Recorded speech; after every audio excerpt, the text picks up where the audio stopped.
Welcome to our DMV channel. In this video, we'll be covering chapters 2 through 14 of the Texas Driver Handbook from the Department of Public Safety to help you prepare for the written driver's license test. Please note that chapter 1 is not included in this audiobook, as it's unlikely to appear on the exam. Let's get started. Chapter 2. Vehicle Inspection and Registration. Vehicle Inspection. All motor vehicles registered in Texas must be inspected each year at an official motor vehicle inspection station. This includes motorcycles, mopeds, scooters, and autocycles. Evidence of financial responsibility for the vehicle being inspected must be presented at the time of the inspection.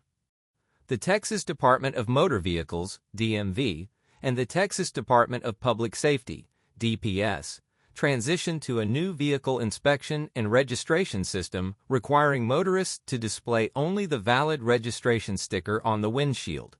The sticker serves as combined proof of registration and inspection.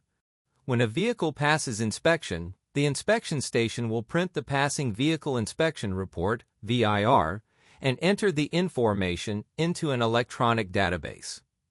The DMV verifies the database information at the time your vehicle is registered.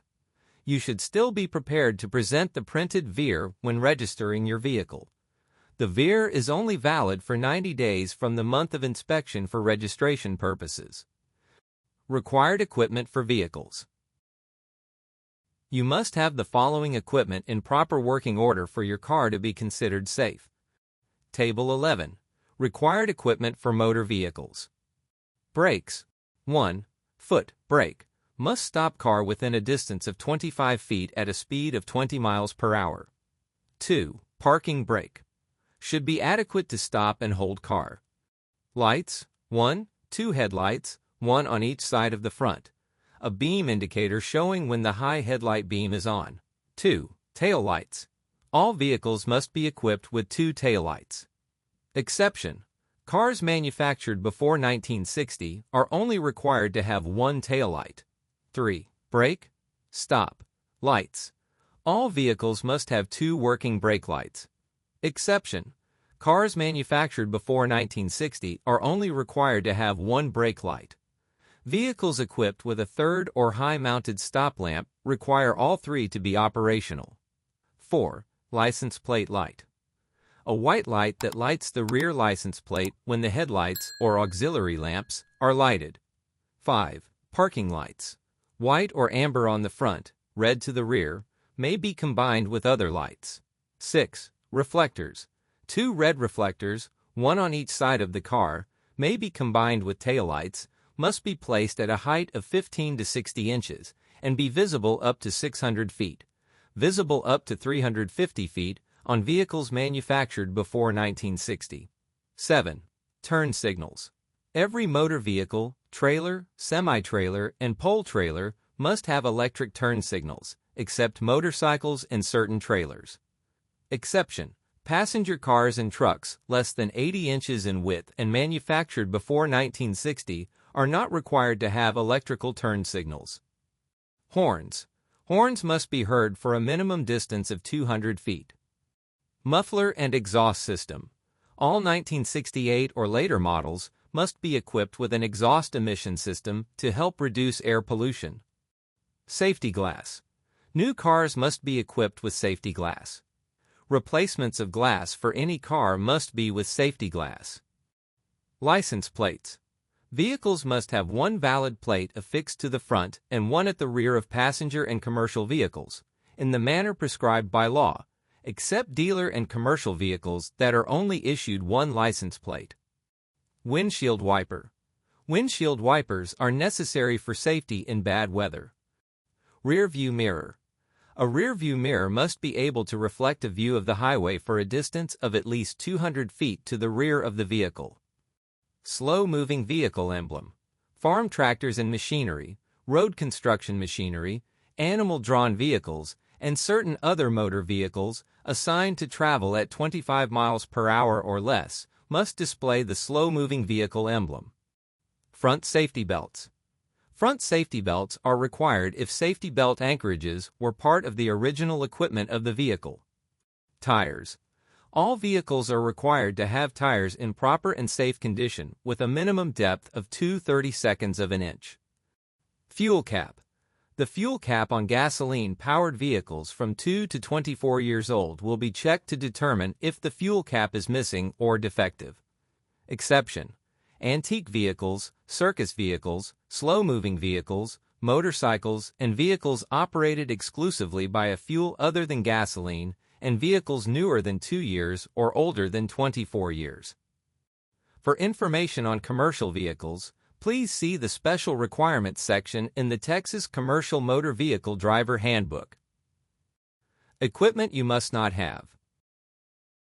The following equipment is considered unsafe and is not allowed on your vehicle. A red light showing from the front except on an emergency vehicle. 2. A bell, siren, or exhaust whistle except on an emergency vehicle. 3. A muffler cutout. 4. Anything extending more than 3 inches beyond the left side or 6 inches beyond the right side of the body, running board, or fenders of your car. 5. Flashing red lights on the front except on emergency vehicles, school buses, and church buses.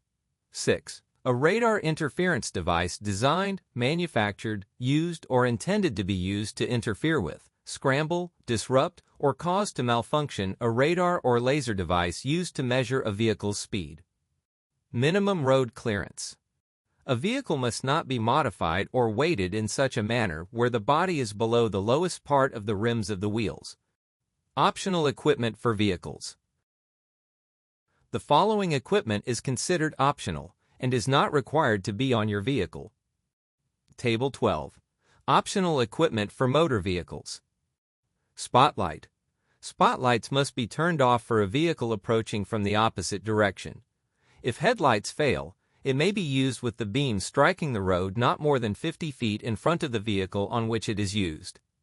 Side cowl or fender light. 2 of these types of lights are permitted, must show amber or white light without glare. Running board courtesy lights. 1 running board courtesy light is permitted on each side, must show amber or white light without a glare. Backup lights. 2 backup lights are permitted separately or in combination with other lights. Do not use when vehicle is in forward motion. Flashing lights. Widespread flashing lights may be used on any vehicle to warn of unusual traffic hazards, must show flashing amber or white to the front and flashing amber or red to the rear and must flash simultaneously. Additional lights. Any motor vehicle may have up to 3 additional driving lights mounted on the front, not less than 12 inches but not more than 42 inches from the road surface. Sunscreen or window tinting. If sunscreen or window tinting is used, it must comply with the appropriate state regulations for your vehicle make and model. Registration of vehicles. All vehicles must be registered in the owner's county of residency. Once the vehicle is properly registered, a registration sticker will be issued that must be displayed on the vehicle's windshield or on the rear license plate of a motorcycle or moped. An owner must register a newly purchased vehicle within 30 days of purchase. Non-resident truck owners may be issued 30-day temporary registration permits for certain movements of farm products and machinery during harvesting season. 3. Under certain conditions, temporary registration permits and reduced registration rates for special vehicles may be obtained. 4. Buyers' temporary tags are recognized for 60 days. Dealers' metal registration plates may be used on any dealer-owned vehicle except for commercial purposes. Vehicle inspection is required. 5. A manufacturer's metal registration plate may be used for vehicle testing purposes only. A vehicle inspection is required. Dealers' temporary cardboard tags may be used for demonstrating a vehicle for sale, or for transporting or servicing vehicles without a motor vehicle inspection. These vehicles may not be used for driver license driving exams. Farm-registered vehicles, in addition to use for farm and ranch purposes, may be used as a means of passenger transportation for members of the family to attend church or school, to visit doctors for medical treatment or supplies, or for other necessities of the home or family.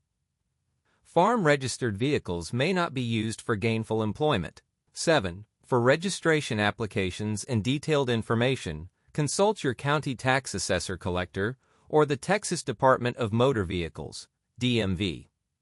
Vehicles not required to be registered or inspected.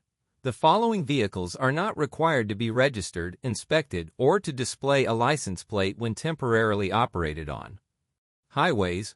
1. Farm tractors. 2. Farm trailers, farm semi-trailers, and certain fertilizer and cottonseed trailers with a gross weight of 4,000 pounds or less. 3. Implements of agriculture.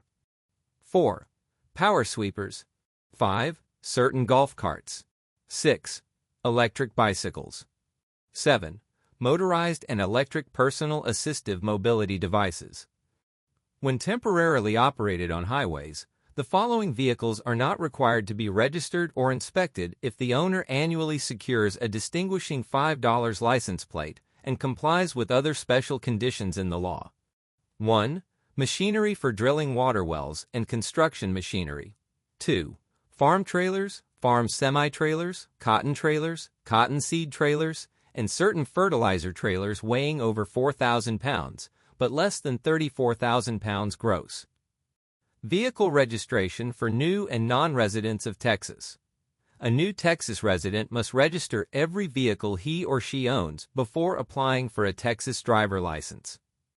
When a non-resident establishes residency in Texas or enters into gainful employment, his/her vehicle may be operated for 30 days. After 30 days, the vehicle must be registered in Texas. New residents registering a vehicle must obtain a Texas Vehicle Inspection Report and verification of the Vehicle Identification Number, VIN, by a state-approved vehicle inspection station prior to registration.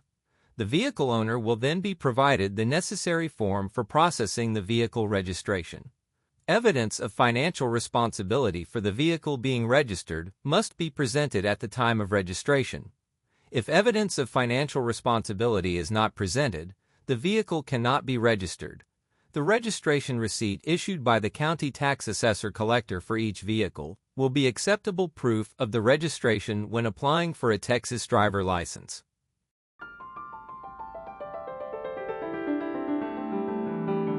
Chapter 3. Safety Responsibility. The Liability Insurance Law. The Texas Motor Vehicle Safety Responsibility Act was enacted to ensure all drivers are financially responsible for the death, injury, or property damage they may cause while operating a motor vehicle. All owners and/or operators of motor vehicles in Texas must have at least the minimum amount of liability insurance. As of January 1, 2011, the minimum amount of liability insurance is $30,000 against injury or death of one person, $60,000 against injury or death of two or more individuals, $25,000 against property damage. To comply with the Texas Motor Vehicle Safety Responsibility Act, a driver, unless exempt, must maintain liability insurance or be self-insured under the provisions of the Act. Evidence of financial responsibility must be presented at the time a person applies for a driver license, registers a motor vehicle, or obtains a motor vehicle inspection report. Every owner or operator of a motor vehicle in Texas is required to furnish evidence of financial responsibility to a law enforcement officer upon request, or to another person involved in a crash. Evidence of financial responsibility. The following list includes items that will be accepted as evidence of financial responsibility. 1. A liability insurance policy in at least the minimum amounts. 2. A standard proof of liability insurance form prescribed by the Texas Department of Insurance and issued by a liability insurer that includes the shall. A. Name of the insurer, insurance policy number, and policy period. B. Name and address of each insured. C. Policy limits or a statement the coverage of the policy complies with at least the minimum amounts of liability insurance required by this Act. And D. The make and model of each covered vehicle. 3.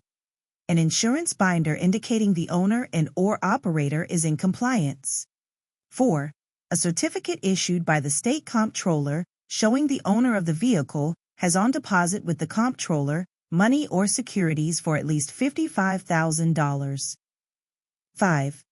A surety bond issued by DPS showing the vehicle has a bond on file with DPS. 6. A certificate or copy of a certificate issued by the county judge of a county in which the vehicle is registered that shows the owner of the vehicle has on deposit with the county judge cash or a cashier's check for at least $55,000. 7. A certificate or copy of a certificate of self-insurance issued by DPS which shows the person has more than 25 vehicles registered in his/her name. 8. An image displayed on a wireless communication device that includes the information required in a standard insurance form. Failure to provide evidence of financial responsibility. If an individual fails to provide evidence of financial responsibility when required, he or she may receive a citation. The court may dismiss the charge if the individual provides evidence that a liability insurance policy was in effect when the citation was issued. Upon conviction of driving a motor vehicle without sufficient evidence of financial responsibility as required, a driver is subject to penalties.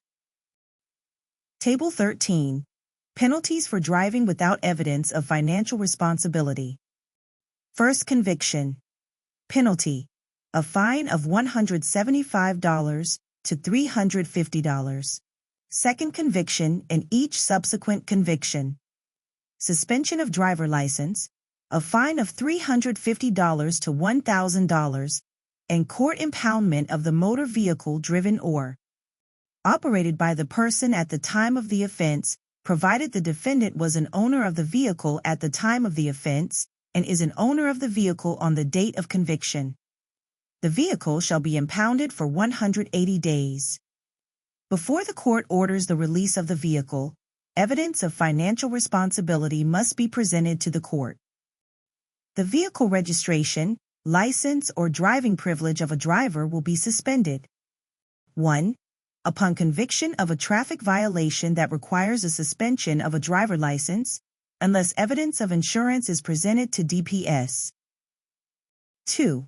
If a judgment resulting from a crash has not been satisfied within 60 days of the judgment. 3. If an installment agreement arising out of a settlement of a crash is in default. 4.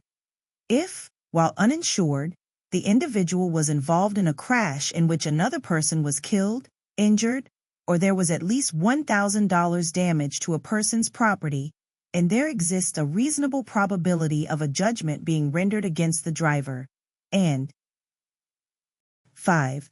When required to maintain evidence of financial responsibility for 2 years from the most recent conviction date.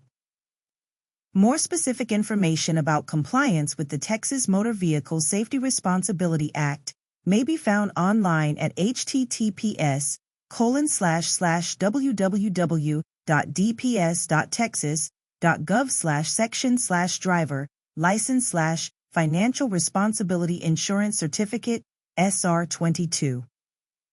You may also write to mailing address, Texas Department of Public Safety, Enforcement and Compliance Service, P.O. Box 4087, Austin, Texas 78773-0320.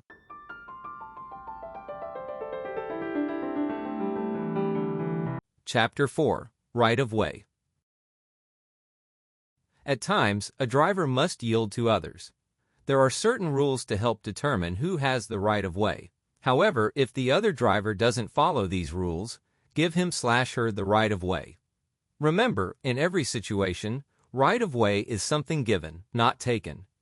All drivers should know and understand the laws that determine who has the right-of-way. Table 14. Penalties for failure to yield right-of-way. Offense. Driver commits any traffic offense of which failure to yield the right-of-way to another vehicle is an element and causes bodily injury to another. Penalty. a fine of $500 to $2,000.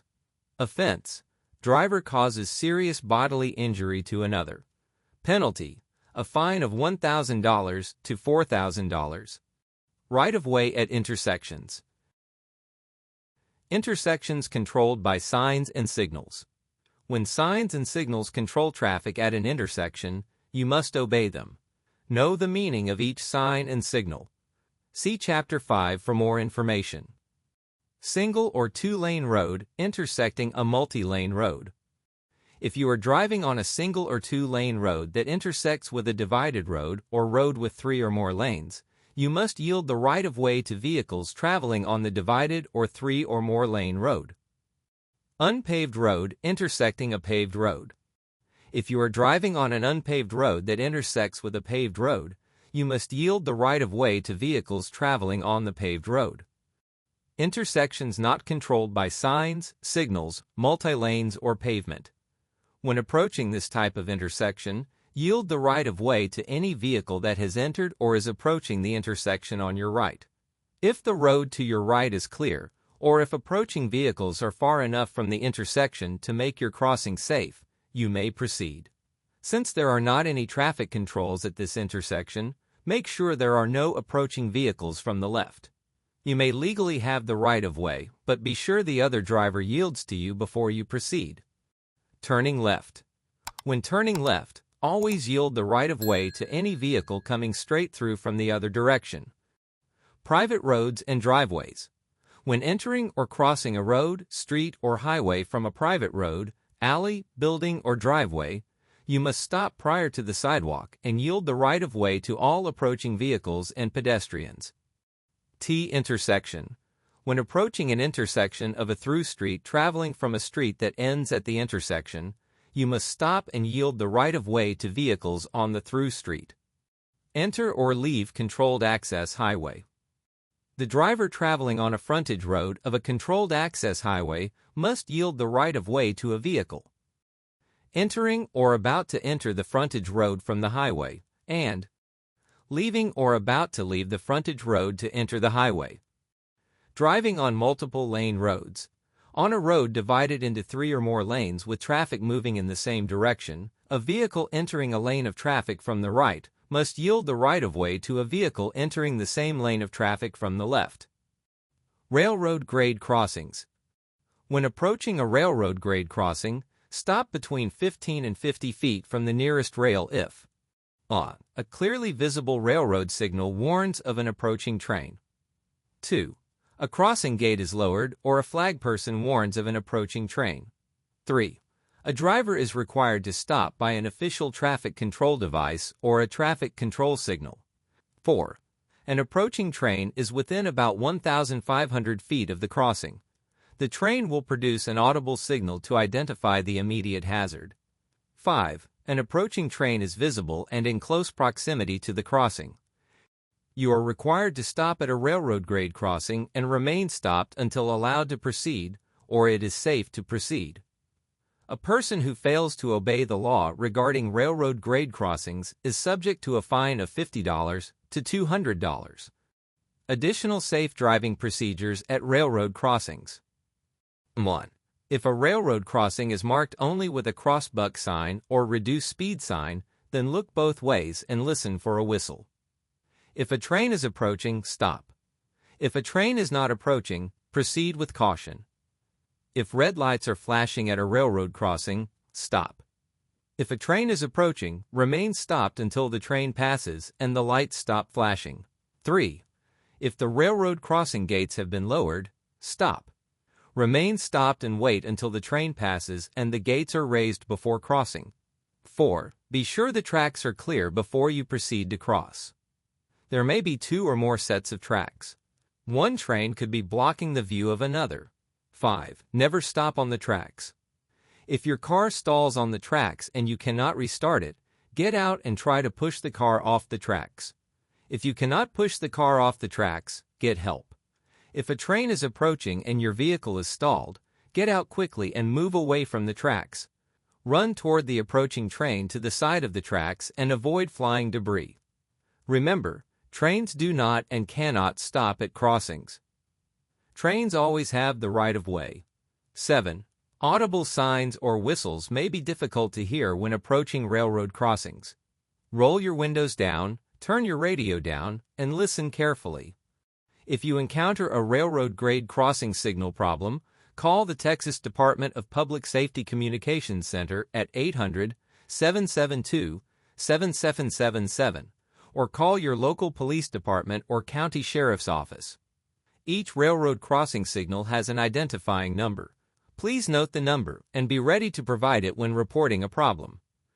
Highway Rail, Grade Crossings, Emergency Notification System, ENS. The mission of the Federal Railroad Administration, FRA, is to enable the safe, reliable, and efficient movement of people and goods for a strong America, now and in the future. In case of emergency, locate the blue and white Emergency Notification System, ENS, sign at the grade crossing. Call for help. Call the railroad's emergency contact number listed on the blue sign. Communicate your location by providing the identification number, see below, and state the nature of the emergency to the dispatcher. The ENS sign includes emergencies and safety concerns at the grade crossing should be reported by using the information on the ENS sign. For more information, visit www.fra.gov. Yield right-of-way to emergency vehicles. You must yield the right-of-way to police cars, fire trucks, ambulances, and other emergency vehicles sounding a siren, bell, or flashing red light. If traffic allows, pull to the right edge of the road and stop. If you are unable to pull over to the right, slow down and leave a clear path for the emergency vehicle. 1. You are not allowed to follow within 500 feet of a fire truck answering an alarm or an ambulance when the flashing red lights are on. 2. Do not drive or park on the street where the fire truck has answered an alarm. 3. Do not park in a location that interferes with the arrival or departure of an ambulance to or from the scene of an emergency. Unless otherwise directed by a law enforcement officer, drivers who approach a stopped emergency vehicle with its lights activated must 1. Vacate the lane closest to the emergency vehicle if the highway has 2 or more lanes traveling in the direction of the emergency vehicle. 2. Slow to a speed not more than 20 miles per hour less than the posted speed limit when the posted speed limit is 25 miles per hour or more. Or 3. Slow to a speed less than 5 miles per hour when the posted speed limit is less than 25 miles per hour. Yield right-of-way to school buses. You must yield the right-of-way to school buses. Always drive with care when you are near a school bus. If you approach a school bus from either direction and the bus is displaying alternately flashing red lights, you must stop. Do not pass the school bus until the school bus has resumed motion. 2. You are signaled by the driver to proceed. Or 3. The red lights are no longer flashing. It is not necessary to stop when passing a school bus on a different road or when on a controlled access highway, where the bus is stopped in a loading zone and pedestrians aren't permitted to cross. A person who fails to obey the law regarding yielding the right-of-way to school buses displaying alternating flashing lights is subject to the penalties listed in Table 17. Table 15. Penalties for failure to yield right-of-way to school bus. Conviction. First conviction. Penalty. A fine of $500, $1,250. Conviction. Second conviction and every conviction after, within 5 years. Penalty. A fine not less than $1,000 or more than $2,000. Possible suspension of driver license for up to 6 months. Conviction. Person causes serious bodily injury to another when passing a stopped school bus. Penalty. Class A, misdemeanor punishable by a fine of up to $4,000 and or up to 1 year in jail. Conviction. Person causes serious bodily injury to another and has previously been convicted of passing a school bus and causing serious bodily injury. Penalty. State jail felony punishable by 180 days to 2 years confinement and a possible fine of up to $10,000. Yield the right-of-way to pedestrians, persons on foot. Avoid turning a car into a deadly weapon. You should always be on the lookout for individuals who are on foot, pedestrians, whether they have the right-of-way or not. Drivers must give the right-of-way to pedestrians. 1. At an uncontrolled intersection, there are not any traffic signs or signals for the pedestrian to enter the crosswalk. 2. If the pedestrian has a walk signal, or A. If there is not a pedestrian control signal, give the pedestrian the right-of-way on a green light. B. If the light changes after the pedestrian has entered the crosswalk, still give the pedestrian the right-of-way. Yield here to pedestrian signs. The Yield Here to Pedestrians sign is used when yield lines are used in advance of a marked crosswalk that crosses an uncontrolled multi-lane roadway. In street and overhead pedestrian crossing signs. The in-street pedestrian crossing signs or the overhead pedestrian crossing signs may be used to remind road users of laws regarding right-of-way at a pedestrian crosswalk without signals. The in-street pedestrian crossing signs are placed in the road at the crosswalk location on the center line, on a lane line, or on a median island. The in-street pedestrian crossing signs will not be posted on the left or right-hand side of the road. The overhead pedestrian crossing signs are placed over the roadway at the crosswalk. Pedestrian hybrid beacons. A pedestrian hybrid beacon is a special type of pedestrian-activated warning device used with signs and pavement markings to warn and control traffic at locations where pedestrians enter or cross a street or highway. Pedestrian hybrid beacons are only installed at a marked crosswalk. In roadway lights. In roadway lights are special types of lights installed in the roadway surface to warn roadway users. They are approaching a condition on or near the road they may not see, which might require them to slow down or come to a complete stop. In roadway lights are used as an alternative to traffic lights where pedestrian safety is a concern, and are typically placed at mid-block crossings, school crosswalks, marked crosswalks on uncontrolled approaches, or in advance of roundabouts.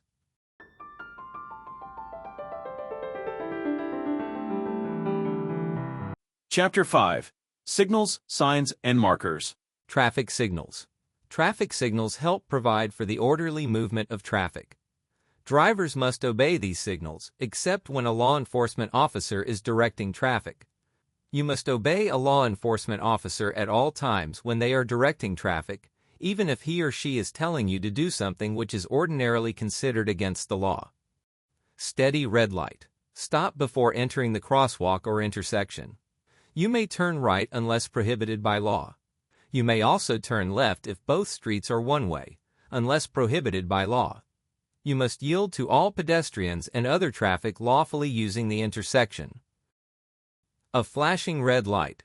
Stop completely before entering the crosswalk or intersection, then proceed when you can do so safely. Vehicles on the intersecting road may not have to stop. Steady yellow light. Caution. A steady yellow light warns drivers to use caution and to alert them, the light is about to change to red.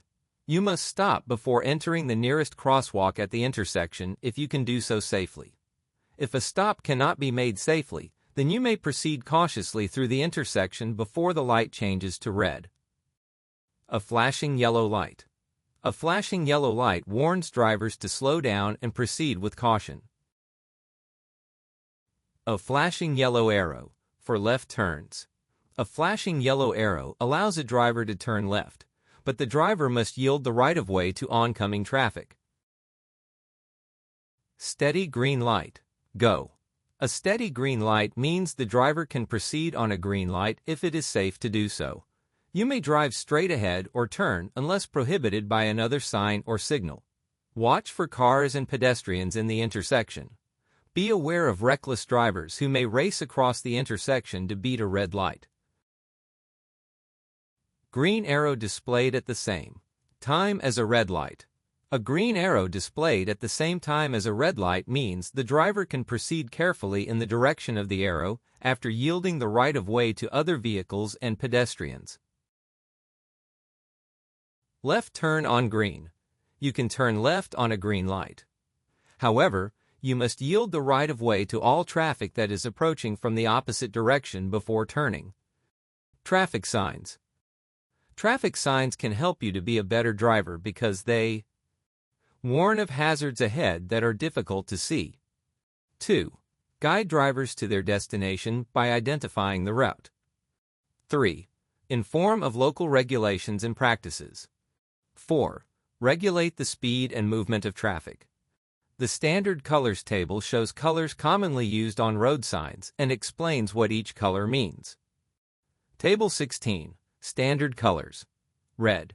Stop, yield, or do what is posted on the sign. Green.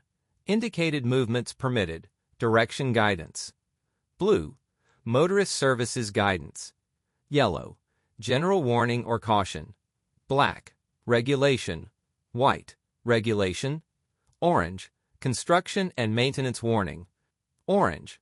Retroreflective. Used on various types of signs. Brown. Public recreation and scenic guidance. Knowing the shapes of these signs will help you know what to do when you are approaching from a distance. Table 17. Signs by shape. Octagon, exclusively for stop signs. Horizontal rectangle, generally for guide signs. Equilateral triangle, exclusively for yield signs. Pennant, advance warning of no pass zones. Diamond, exclusively to warn of existing or possible hazards on roads or adjacent areas. Round, railroad advance warning signs. Vertical rectangle, generally for regulatory signs. Pentagon, school advance and school crossing signs. Warning signs.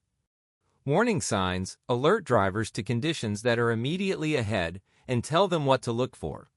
There may be road hazards, changes in direction, or some other situation you should know about. Not only must warning signs be observed for safety reasons, but to disregard them may be a traffic violation. When you encounter a warning sign, first, pay attention. Second, follow instructions. Third, reduce speed to at least the posted speed limit. The following table provides examples of common warning signs. Warns of a traffic control signal ahead. Height of underpass from road surface is shown. Do not try to enter if your load is higher than the figure shown on the sign. Advises you are approaching a section of highway where the opposing flows of traffic are separated by a median island. The divided highway you are traveling ends ahead. Be careful as you approach the point where two-way traffic begins again. You are approaching a point where two roads come together and an additional lane begins. You are not required to merge. Watch for traffic in the new lane. The road curves one way, right, and then the other way, left. Slow down, keep right, and do not pass. Another road enters the road you are traveling on from the direction shown. Watch for traffic from that direction. Cross traffic. Road ahead makes a sharp turn in the direction of the arrow, right. Slow down, keep right, and do not pass. There is a winding road ahead. Drive slowly and carefully and do not pass. Slow down on wet road. Do not suddenly turn, speed up, or stop. You should drive in the right-hand lane and expect oncoming traffic in the left-hand lane. Road ahead makes a gradual curve in the direction of the arrow, right. Slow down, keep right, and do not pass. Cross road ahead. Slow down and watch for cross traffic. Look carefully in all directions for traffic. Gives advance notice of a reduction in the number of lanes of pavement ahead. T intersection. Y intersection or side road traffic to the right. You are approaching a point where other traffic lanes come together with the one you are in. Watch for traffic from that direction. You are near an area where a large number of pedestrians cross the street. Slow down and watch for pedestrians. You are near a school. Slow down, watch for children, and prepare to stop suddenly if necessary. The surface of the road is covered with loose gravel. Go slow enough to keep complete control of your vehicle. Do not apply brakes suddenly or make sharp turns. Mounted in front of an obstruction which is close to the edge of the road, such as culverts or center piers on divided highways. Mounted immediately in front of an obstruction or at short changes in road alignment. There is a low place in the road. Slow down in order to avoid losing control of your vehicle or an uncomfortable jolt. Use extreme caution to avoid running off the paved portion of the highway, because the dirt on the side of the pavement is soft and may cause you to lose control of the car. The bridge ahead is not as wide as the road. Slow down and use caution. The road you are traveling on intersects a highway ahead. Slow down, look to the right and to the left for other traffic, and be prepared to stop. The road ahead makes a sharp turn to the right and then a sharp turn to the left. Slow down, keep right, and do not pass. Warns of hazardous conditions on bridge caused by ice. This sign will be displayed continuously during winter time periods. Drivers should slow down, avoid applying brakes suddenly, or making sharp or sudden movements. Used to indicate the alignment of the road as an aid to night driving. Indicates traffic is permitted to pass on either side of a traffic island or an obstruction. Used to mark the ends of the side rails of narrow bridges and other obstructions. Slow your speed and watch for trucks entering or crossing the road or highway. The pavement narrows ahead. Slow down and proceed with caution. The hard surfaced pavement changes to an earth road or low-type surface. Slow down. There is a significant drop from the pavement edge to the shoulder. If you must leave the pavement, slow down and steer firmly. The pavement has been grooved to lessen the possibility of slipper pavement in wet weather. Motorcyclists should use caution. Slow down and watch for individuals who may be disabled or who may be crossing the road in a wheelchair. You are approaching a downgrade. All drivers approach with caution. It may be necessary to use a lower gear to slow your vehicle.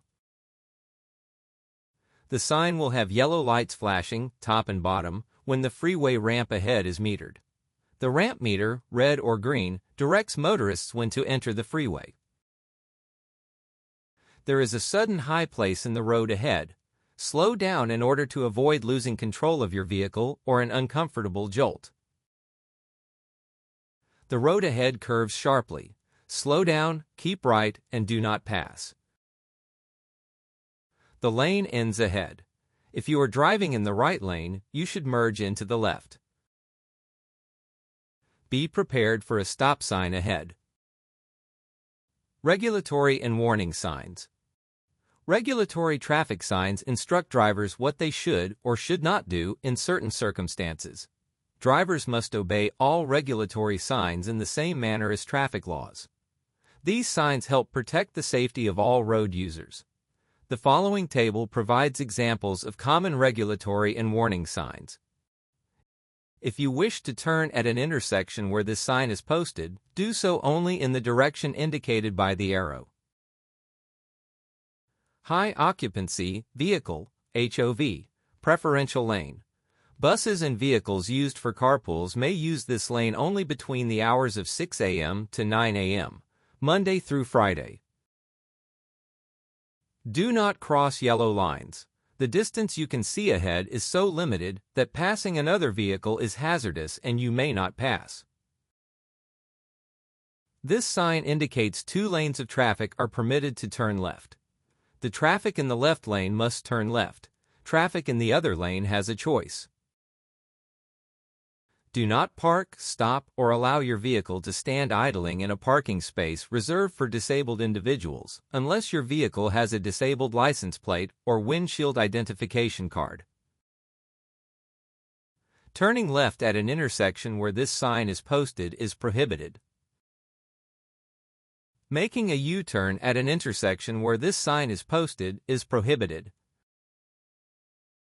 If you see this sign facing you, you are driving the wrong way on a one-way street, and you are directly opposing the flow of traffic. Stop. A red stop sign with white letters or a yellow sign with black letters. The stop sign means, come to a complete stop, yield to pedestrians or other vehicles, and then proceed carefully. Stop before the crosswalk, intersection, or stop sign. This applies to each vehicle that comes to the sign. Slowing down is not adequate. Advisory speed sign. This sign gives the highest speed which you can safely travel around the curve ahead. Making a U-turn at an intersection where this sign is posted is prohibited. Stay in the right-hand lane if you are driving slower than other vehicles on the road. Indicates the speed at which the exit ramp from a highway may be traveled safely. This sign tells you the maximum speed, in mile per hour, you are permitted to travel. Sign also indicates the maximum speeds permitted on the road for daytime and nighttime. Trucks are prohibited from using or entering the roadway where this sign is displayed. Drive to the right of this sign. This sign is used in advance of islands and medians. The road or street ahead is for one-way traffic traveling in the opposite direction. You must not drive in that direction, or else you will be driving into oncoming traffic. This sign tells you the road you are on joins with another road ahead. You should slow down or stop if necessary, so you can yield the right-of-way to vehicles, pedestrians, or bicycles on the other road. School zone. The speed shown is in effect when the yellow light is flashing. Be extremely careful for school children. Red light photo enforced. Drivers should not change lanes or turn across the double white lines. Vehicles facing the signal with the green arrow may proceed safely into the intersection. While turning left, you are protected from oncoming traffic that must stop for vehicles at an intersection. Vehicles turning at a protected light should use caution. This designates the shoulder of the road should only be used by vehicles required to stop because of mechanical breakdown, tire trouble, lack of fuel, or other emergencies. The road ahead is not open to any traffic. Look for a detour or other route. Instructs drivers that all traffic on the same roadway must merge into one lane. This sign marks a place where you may cross over to the other side of the divided highway. The use of a wireless communication device is prohibited in the school zone. These signs are added to a stop sign advising that all approaching traffic to this intersection must stop before proceeding in the order you arrived. If two vehicles arrive at the same time, yield to the vehicle on your right. On roadways with more than one lane with vehicles traveling in the same direction, slower traffic should travel in a lane other than the farthest left lane. The farthest left lane is for passing only. The center lane is only used for vehicles turning left, and should never be used for passing or moving through traffic. The only time a vehicle should enter the center lane is at a point where the vehicle will have time to slow down or stop to make a safe left turn. A green signal will indicate when you may turn left. Vehicles driving in the right lane must turn right at the next intersection unless the sign indicates a different turning point. Advisory speed sign. This sign gives the highest speed at which you can safely travel around the turn ahead. Guide signs. Guide signs are especially helpful when you are not familiar with an area. Guide signs tell you what road you are on and help you arrive at your destination safely. The table below provides examples of common guide signs. The only place where you may lawfully throw your trash on the highway is in a litter barrel. This sign advises that such a barrel is 1 mile ahead. Litter barrels are also found at all rest or picnic areas. Texas route marker signs tell you what road you are or will be traveling on. Plan your trip and know which road you want to take. Interstate route marker signs tell you what road you are on. Plan your trip and know which roads you want to take. These signs are usually mounted above the road. The arrows indicate the lane or lanes to be used to follow a particular highway route. Mileposts provide a means of identifying the location of crashes, breakdowns, or other emergencies. Mileposts are erected every mile on interstate highways. The lane that has this sign above it exits ahead. This sign tells you what road you are on. It is a short state highway in a city or urban area. Indicates an officially designated highway that branches off the regularly numbered highway and goes through the business portion of the city. Travel information. This sign tells you which way to go and how far you must travel to get to cities, airports, and other destinations. Lane use control signals are overhead signals, indicating if motorists should drive in a specific lane. If a red X appears above a lane, a driver should not drive in that lane. A steady yellow X means a driver should prepare to safely vacate the lane over which the signal is located, because a lane control change is being made. A steady downward green arrow means a driver is permitted to drive in the lane over which the arrow signal is located. Lane use control signals can be used on streets or highways. Railroad warning signs. Railroad crossing. This sign means you are within a few hundred feet of a railroad crossing. Slow down and be prepared to stop. If you see a train coming, stop. Never try to beat a train. Railroad crossbuck. Railroad crossbuck signs are posted at every railroad, highway, road, or street grade crossing and show the location of the train tracks. If more than one track is to be crossed, the sign will show the number of tracks. Always slow down, look, listen, and be prepared to yield the right of way to an approaching train. Emergency Notification System. Emergency Notification System signs are posted so the public may report unsafe situations and for railroads to respond to malfunctioning warning signals, vehicles stalled on the tracks, or other emergency situations. Posted on each sign are an emergency contact number and U.S. Department of Transportation, USDOT, National Crossing Inventory Number. The inventory number identifies the exact location of the crossing. Gate and flashing light. Stop when the lights begin to flash before the gate lowers across your side of the road. Remain stopped until the gates are raised and the lights stop flashing. At railroad crossing, stop within 15 feet to 50 feet of the nearest rail when: first, you are directed to do so by a flag person. Second, there are flashing red lights or warning bells sounding. Third, there is any warning device telling you a train is coming. Pavement markings. Pavement markings help you just like signs and signals. They are used to warn and direct drivers and to regulate traffic. 2-lane rural road with two-way traffic. Keep to the right of the yellow center line. You may cross a broken line when passing another vehicle or when the right half of the road is closed. Do not cross the line if it is not safe or it is a solid yellow line. 3-lane one-way roads.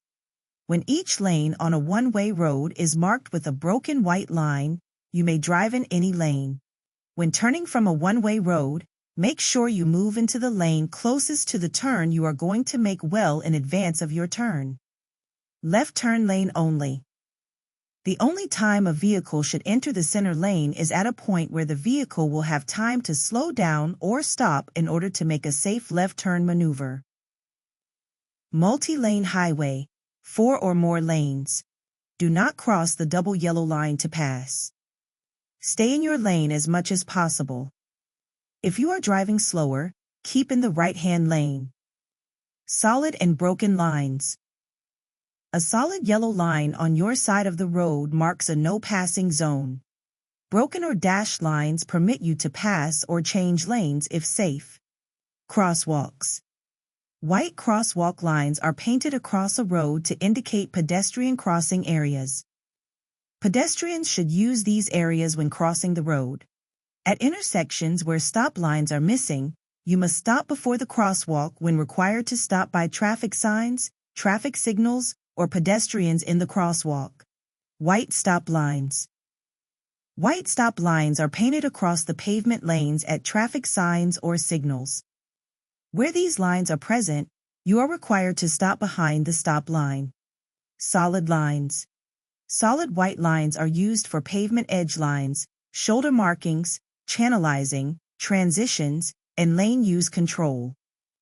Crossing a solid white line should be avoided if possible. The solid yellow line on the left edge of the road is a guide for drivers to indicate driving to the left of the yellow line is prohibited. This type of yellow line can be found on interstate highways. Crossing is prohibited where there is a pavement marking of double solid white lines. Barrels. Barrels that are engineered to act as an impact cushion reduce the seriousness of crashes. These barrels are usually installed in front of a solid obstacle and in areas of high crash frequency. Hearing impaired.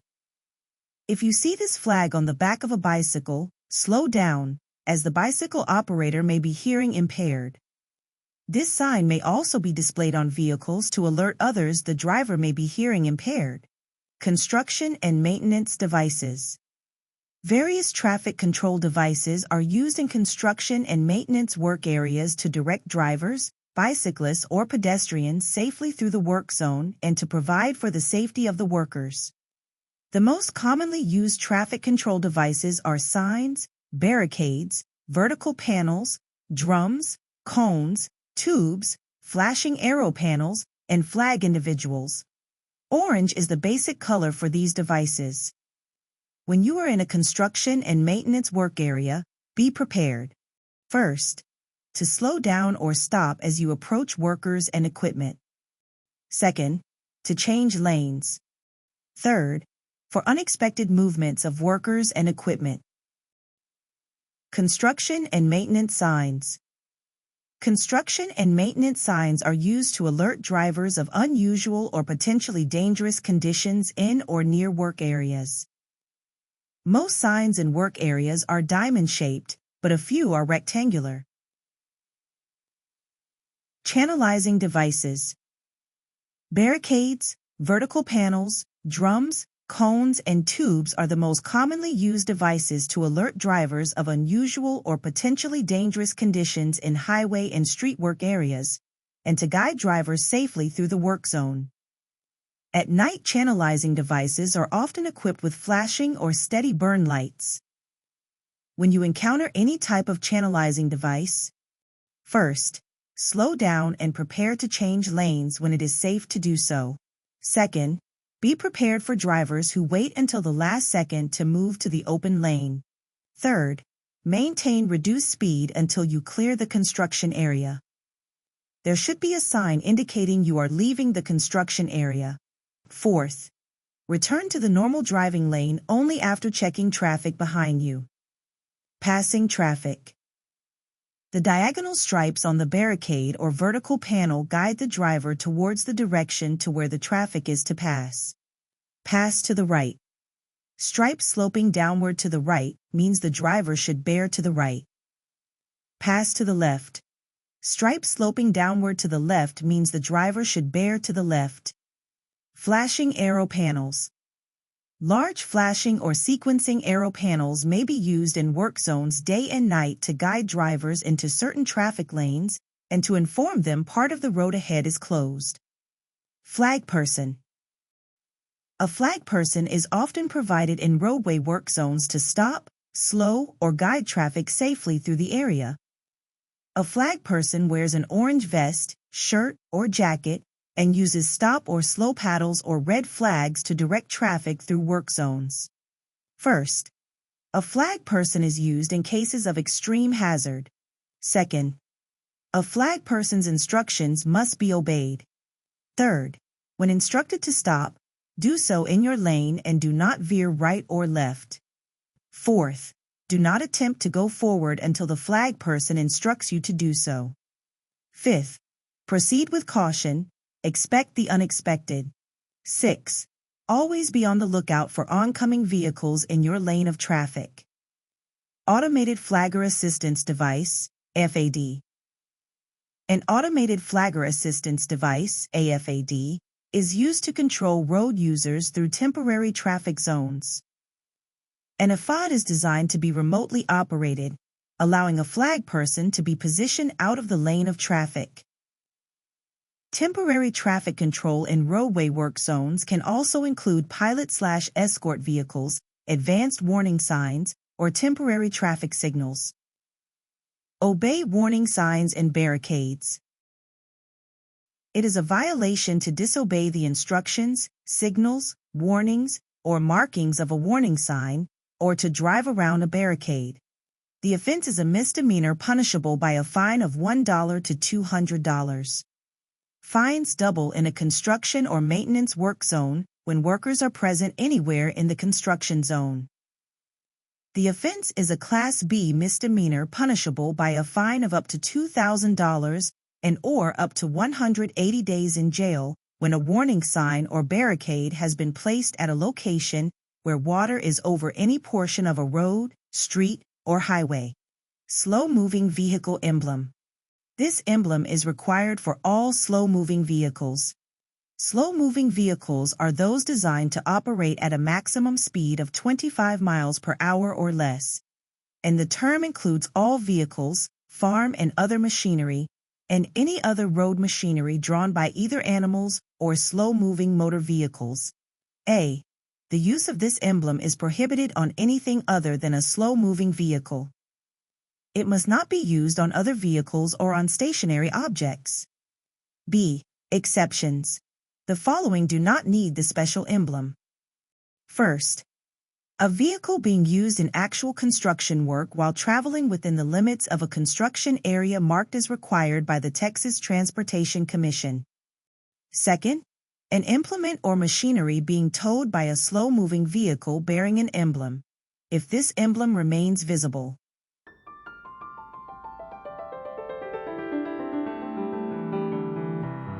Chapter 6. Signaling, Passing, and Turning. Signaling. A good driver always lets others know if he or she is going to turn or stop. Signaling communicates your intention when driving and helps other drivers around you to plan ahead. A surprise move often results in a crash. Always be alert, watch for others, and give signals for your movements. Always signal when you are going to. 1. Change lanes. 2. Make a turn. 3. Pull away from a parking space parallel to the curb. 4. Slow down or stop. 5. Enter or leave a highway. 6. Pull over to the side of the road. How to signal. You may either use turn signal lights or hand and arm signals.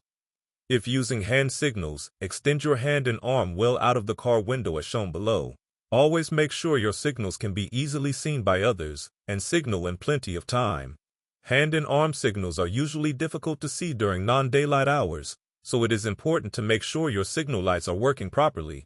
When signaling a stop, pump your brakes a few times to attract attention.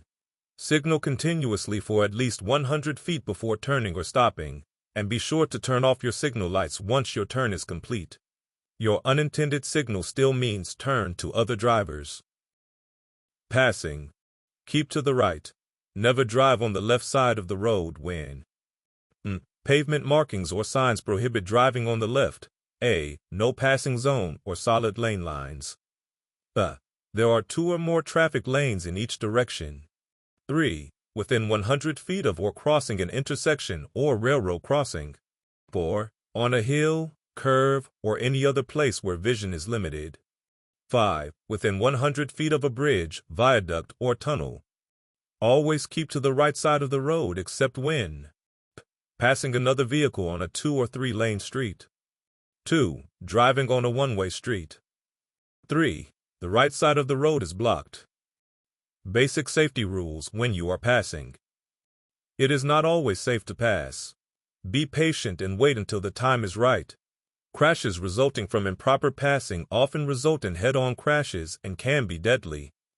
Make certain the way is clear. 2.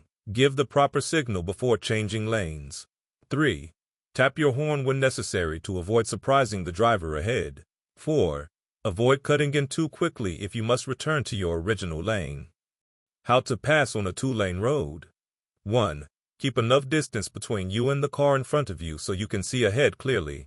Check the rearview mirror, your side mirrors, and look over your shoulder in your blind spot to make sure the roadway is clear and no other vehicles are passing you.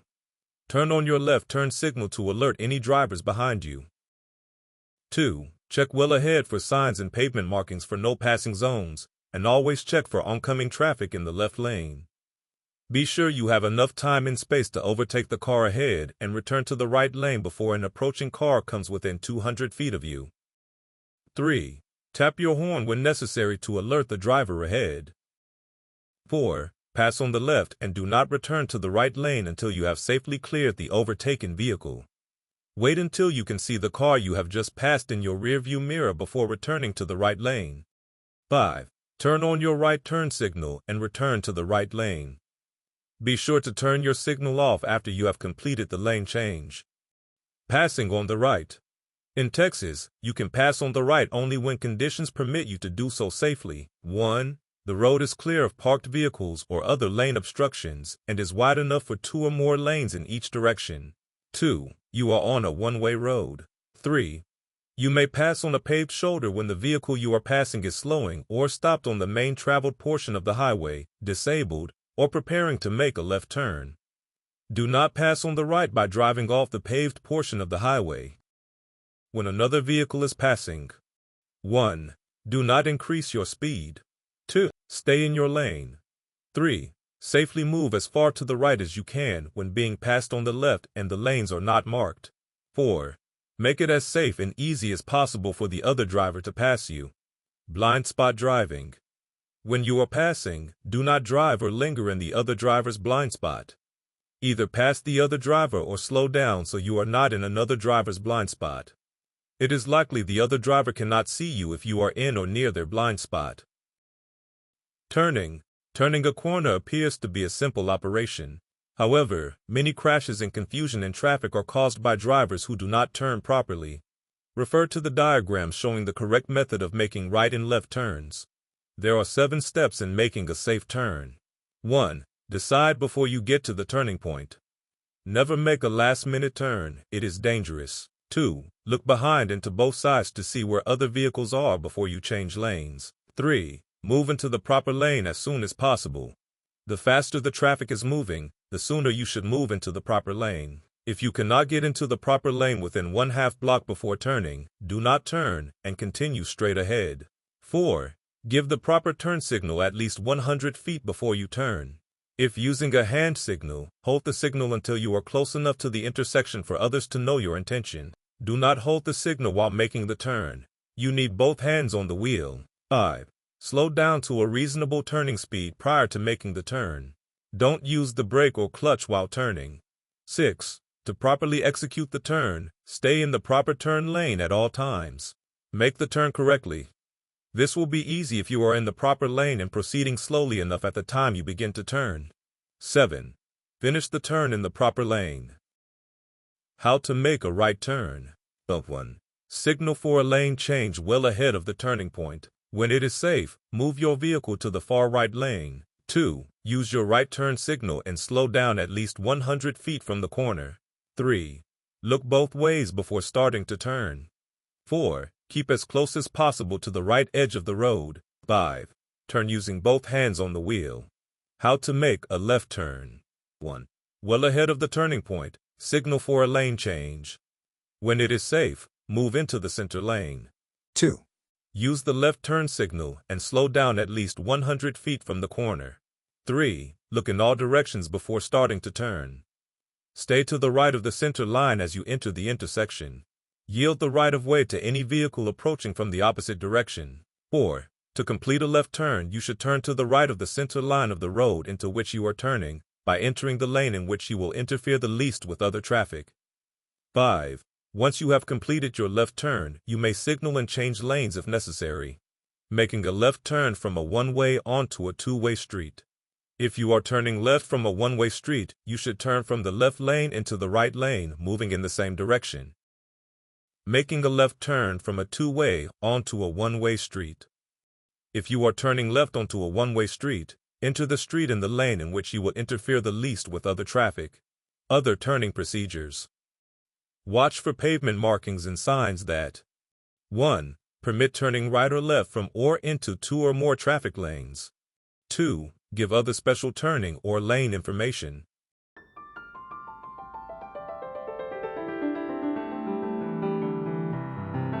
Chapter 7. Parking, Stopping, or Standing. Not all crashes happen while a vehicle is moving. An improperly parked vehicle may also cause a crash. When you leave your vehicle, turn the motor off, set the parking brake and remove the key. Be sure to look behind you for any oncoming traffic before opening your car door. Do not park, stop, or stand a vehicle. In the following situations, you should not park, stop, or allow a vehicle to stand idling. 1. On the roadside of any vehicle stopped or parked at the edge or curb of a street.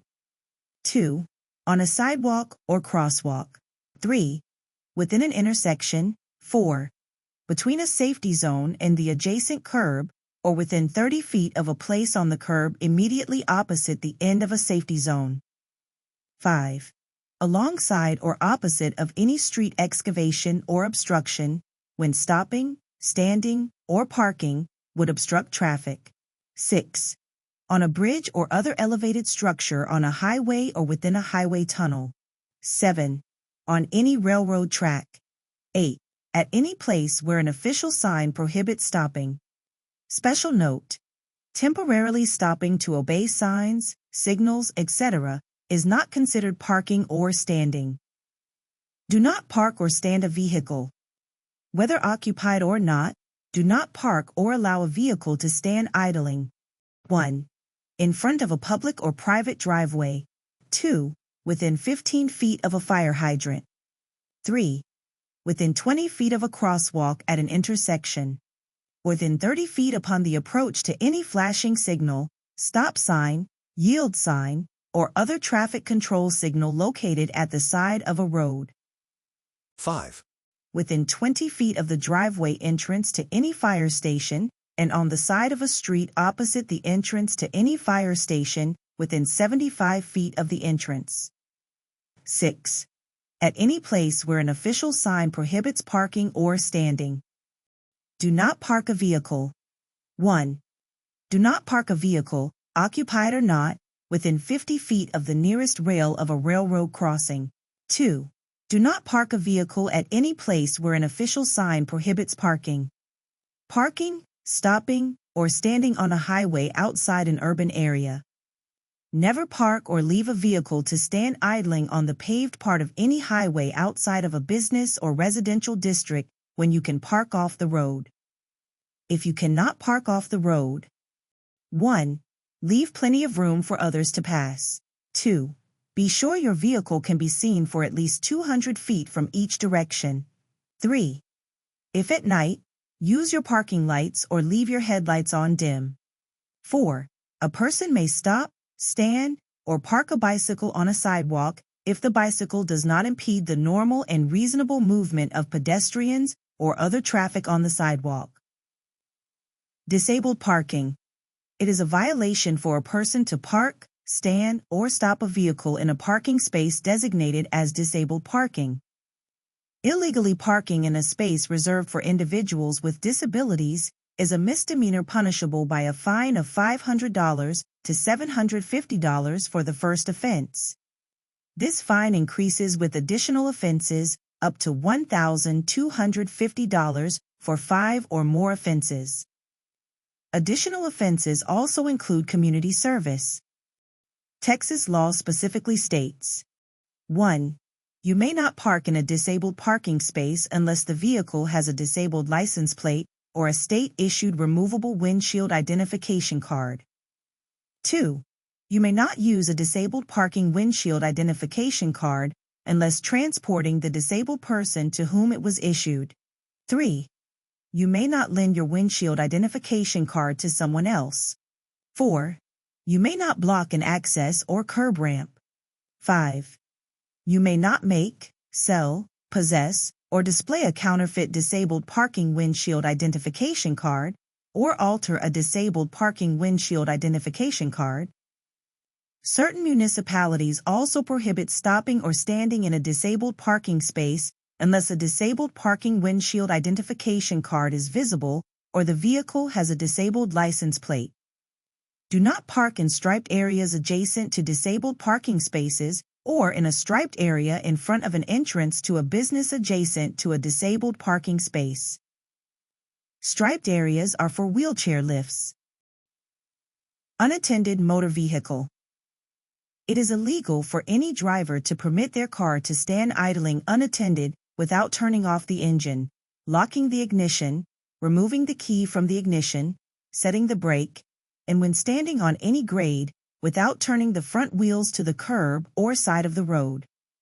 The requirements regarding turning off the engine, locking the ignition, and removing the key do not apply to a driver who starts the engine by using a remote starter or other similar device that remotely starts the engine without the key in the ignition. Before the vehicle can be operated, the key must be placed in the ignition or must be physically present in the vehicle. Parallel parking. 1. Choose a space large enough for your car to fit. Signal then stop even with the front of the car about 2 feet out from the space. To alert drivers who may be behind you, be sure to signal before you pass the spot you want to parallel park in. 2. Make sure you will not interfere with oncoming traffic.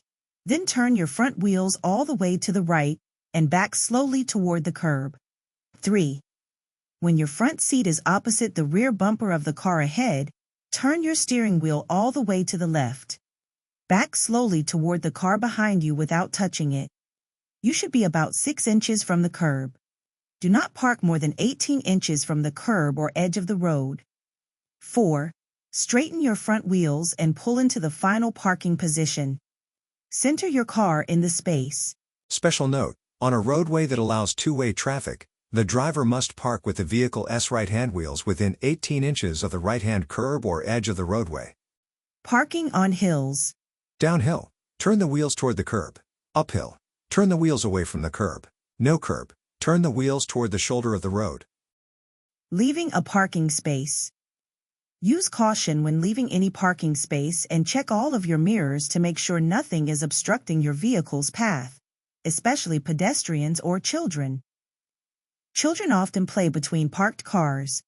Look back before and while you're backing up. Be sure to use your signal to notify other drivers that you are leaving your current parking spot. Coasting. It is illegal to coast on a downgrade with the gears or transmission in neutral.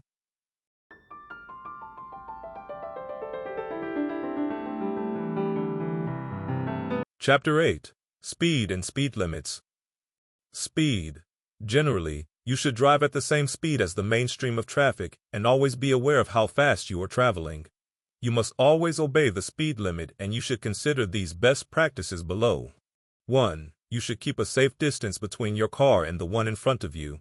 The faster you drive, the greater the distance you should keep from the car ahead of you. For speeds 30 miles per hour or less, the minimum time between your car and the one in front of you is 2 seconds with good road conditions. For speeds above 30 miles per hour, maintain a 4 seconds gap between cars during good road conditions. During periods of poor road conditions, allow more time. Using a 4-second following interval is the best practice for a beginning or less experienced driver. Approximate stopping distances. It takes the average person 1/2 seconds to think, react, and apply the brakes.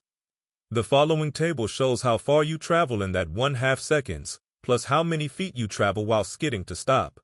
Going 20, 63 feet to stop. Going 30, 109 feet to stop.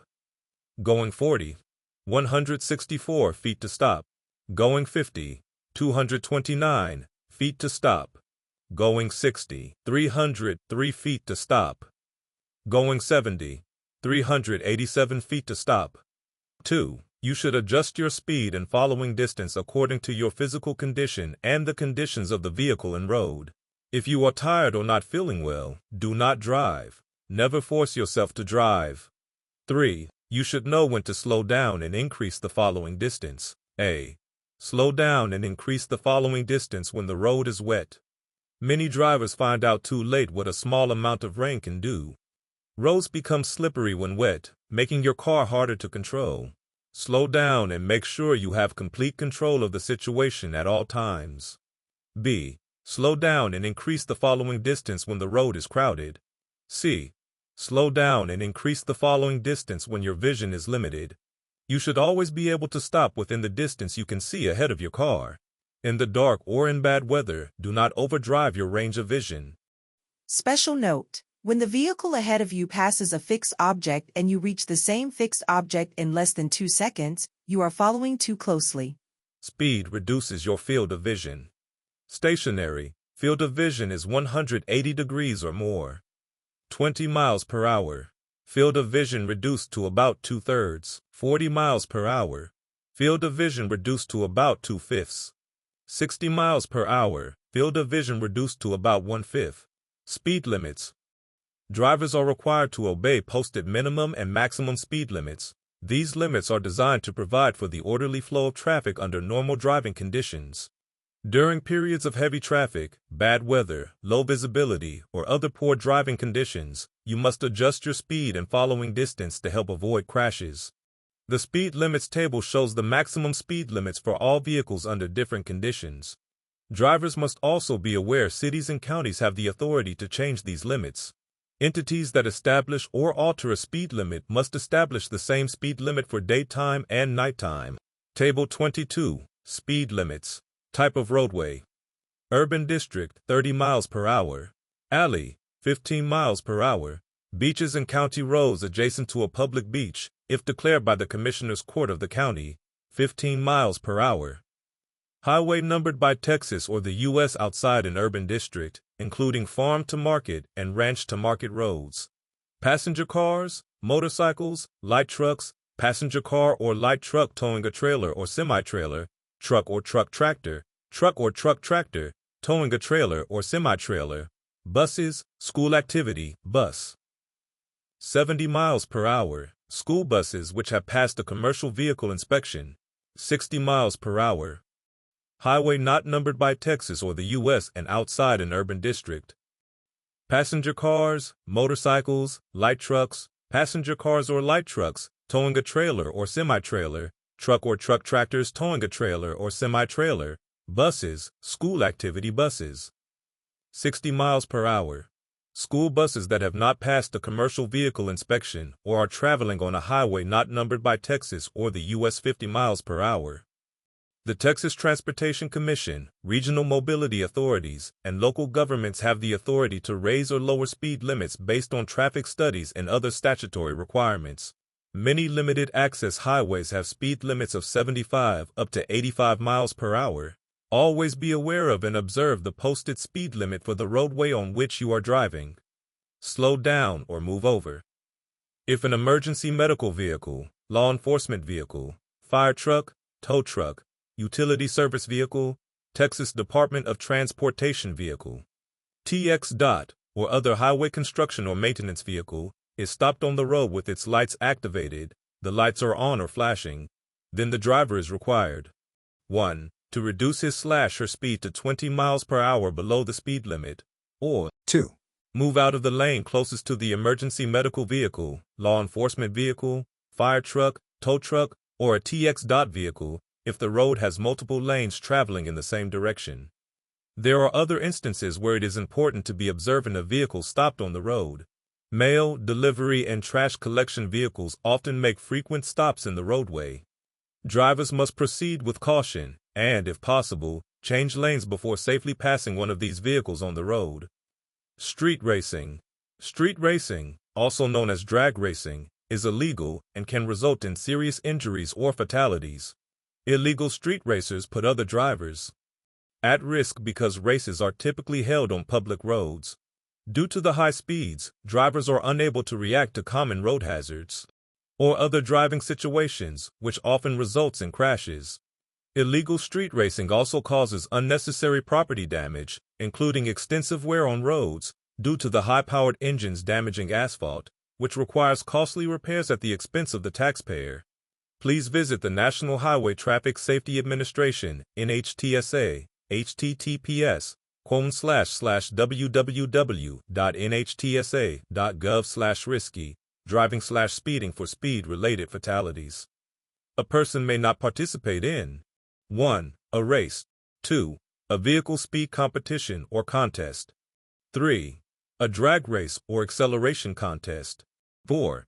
A test of physical endurance of the operator of a vehicle. Or 5. In connection with a drag race, an exhibition of vehicle speed or acceleration, or to make a speed record. The criminal penalty for a conviction of speed racing ranges from a Class B misdemeanor to a second-degree felony.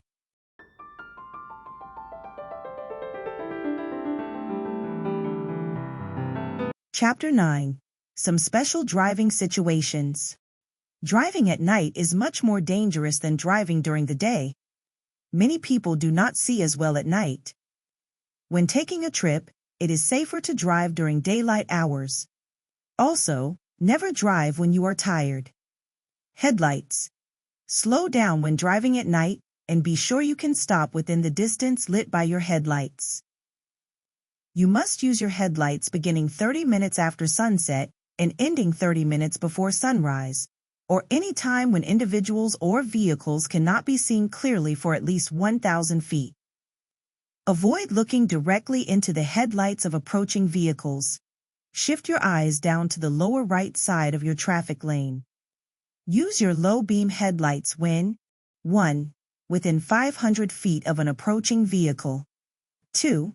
Following closely, within 300 feet, behind another vehicle. 3. Driving on lighted roads. 4. Driving in fog, heavy rain, sleet, snow, or dust. If you must park on an unlighted highway at night, leave your parking lights or low-beam headlights on. Highway driving. Freeways, toll roads, throughways, turnpikes, and expressways are designed for maximum safety, but you must know how to use them properly. In Texas, a highway is defined as the width between the boundary lines of a publicly maintained way, any part of which is open to the public for vehicular travel. Before using a highway, plan your trip in advance so you know your entrance, direction, and exit. Make sure you and your car are in good condition. If you cannot or do not want to drive at or above the minimum speed limit, do not use the highway. Entering the highway. 1.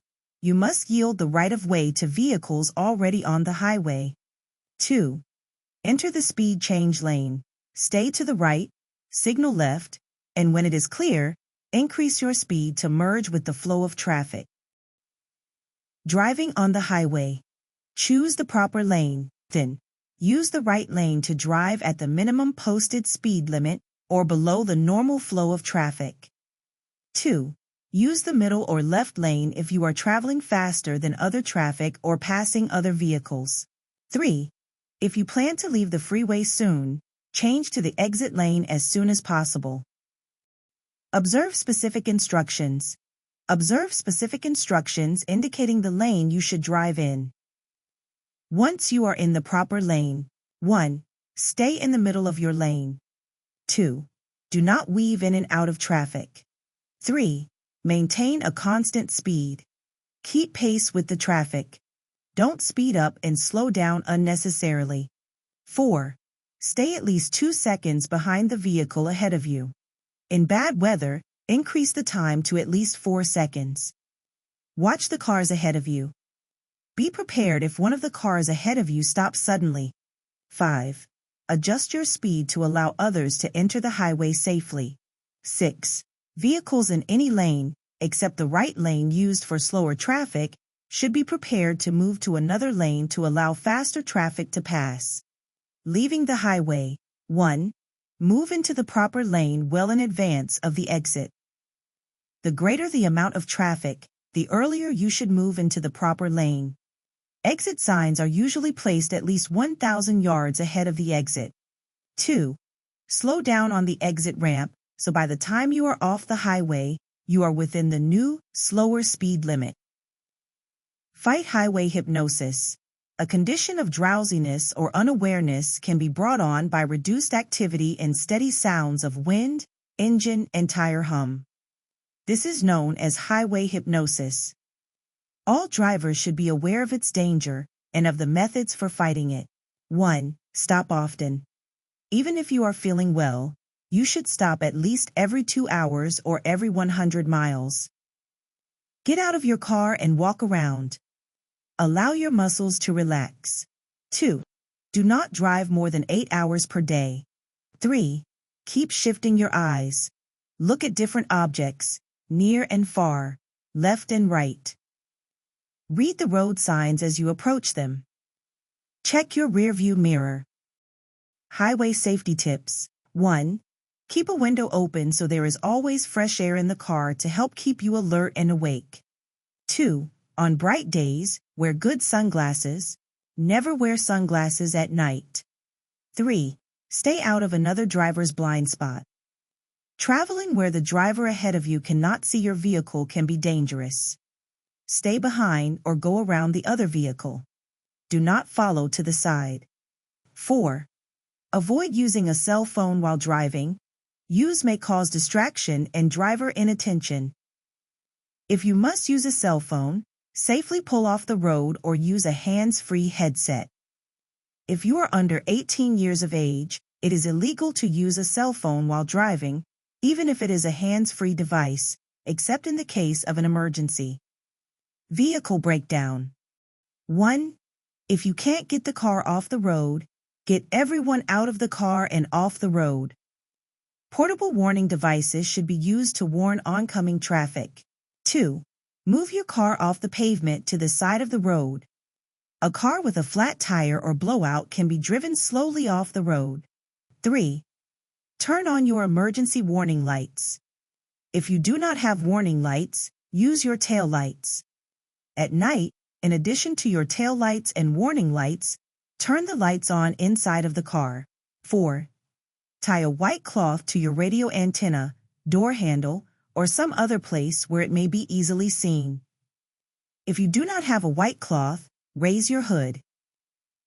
Controlling a car in special situations. There is one basic rule that applies in all driving situations.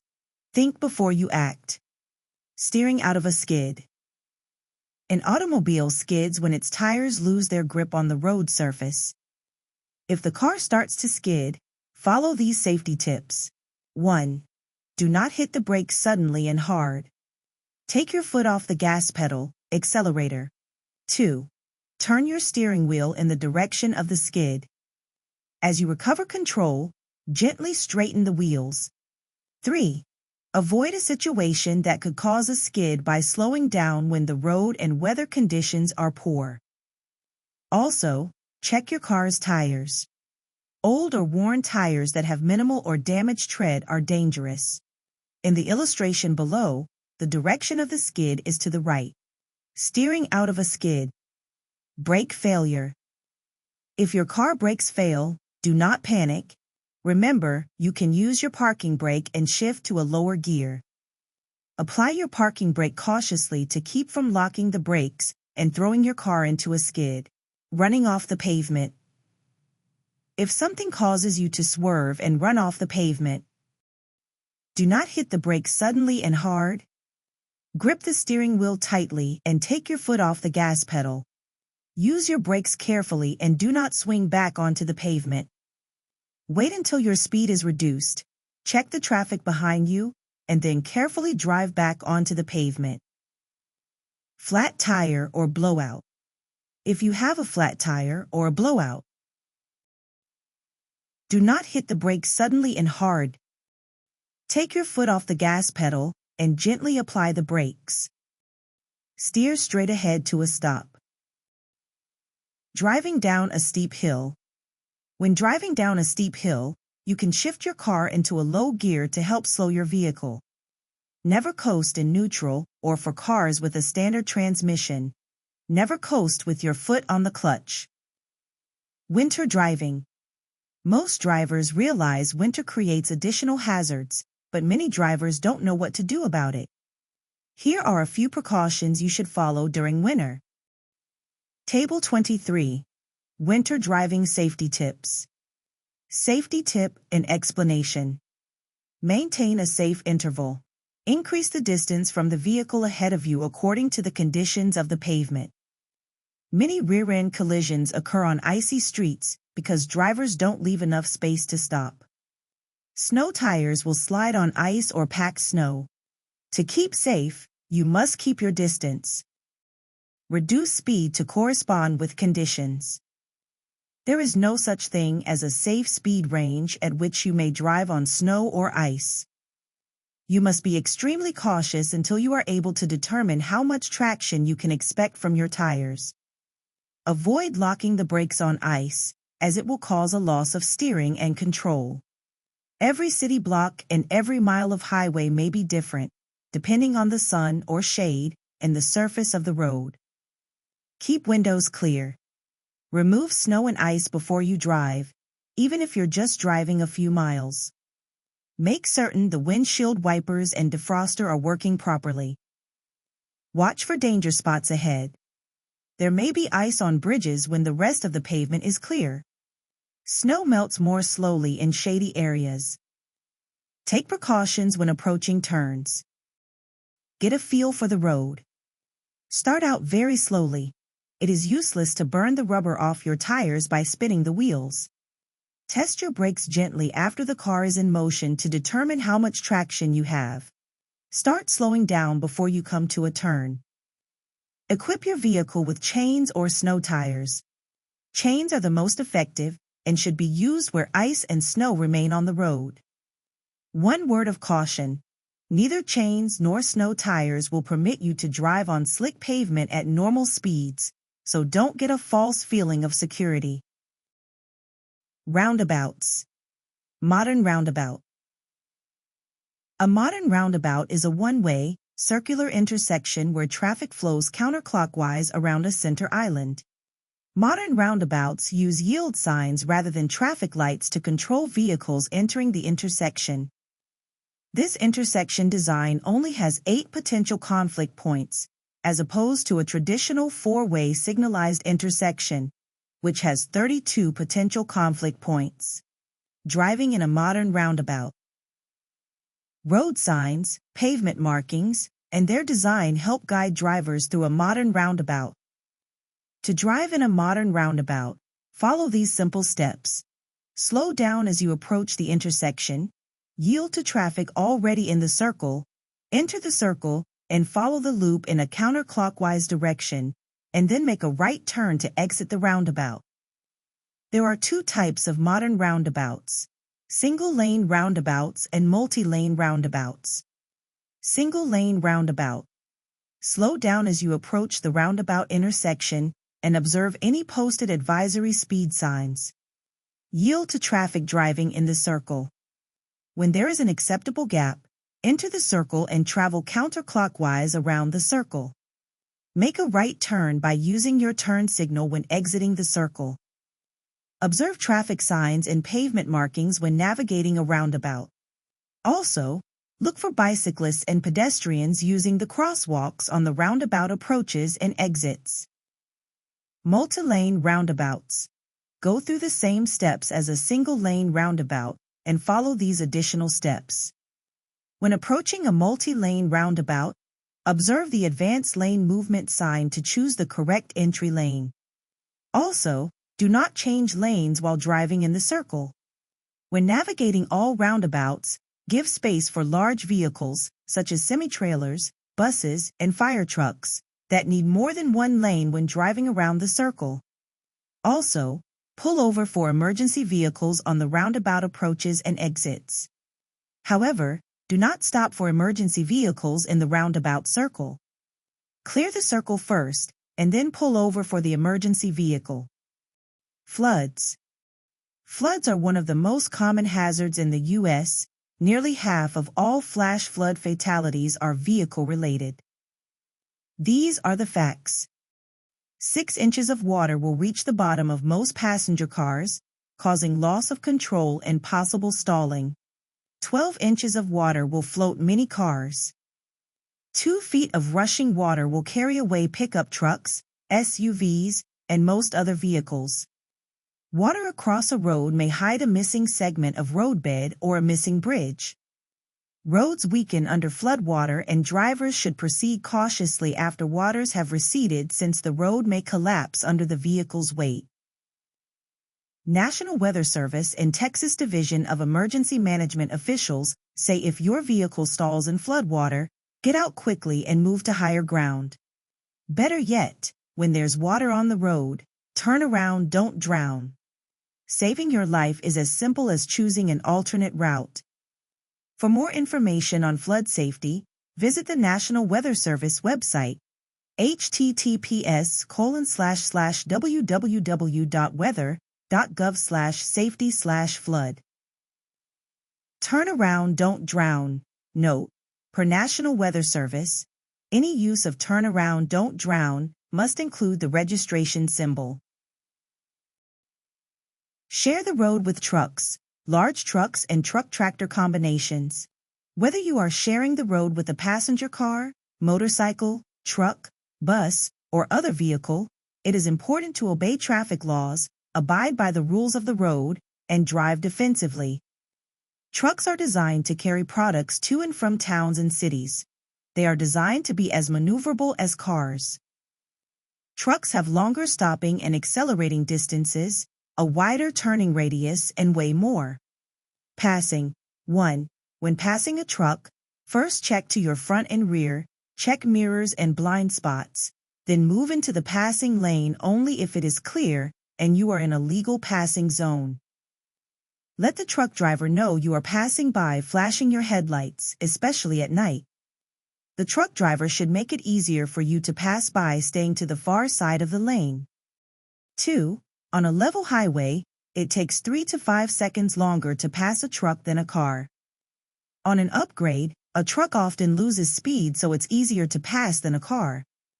On a downgrade, the truck's momentum causes the truck to go faster, so you may need to increase your speed. Complete your pass as quickly as possible, and don't stay alongside the other vehicle. 3.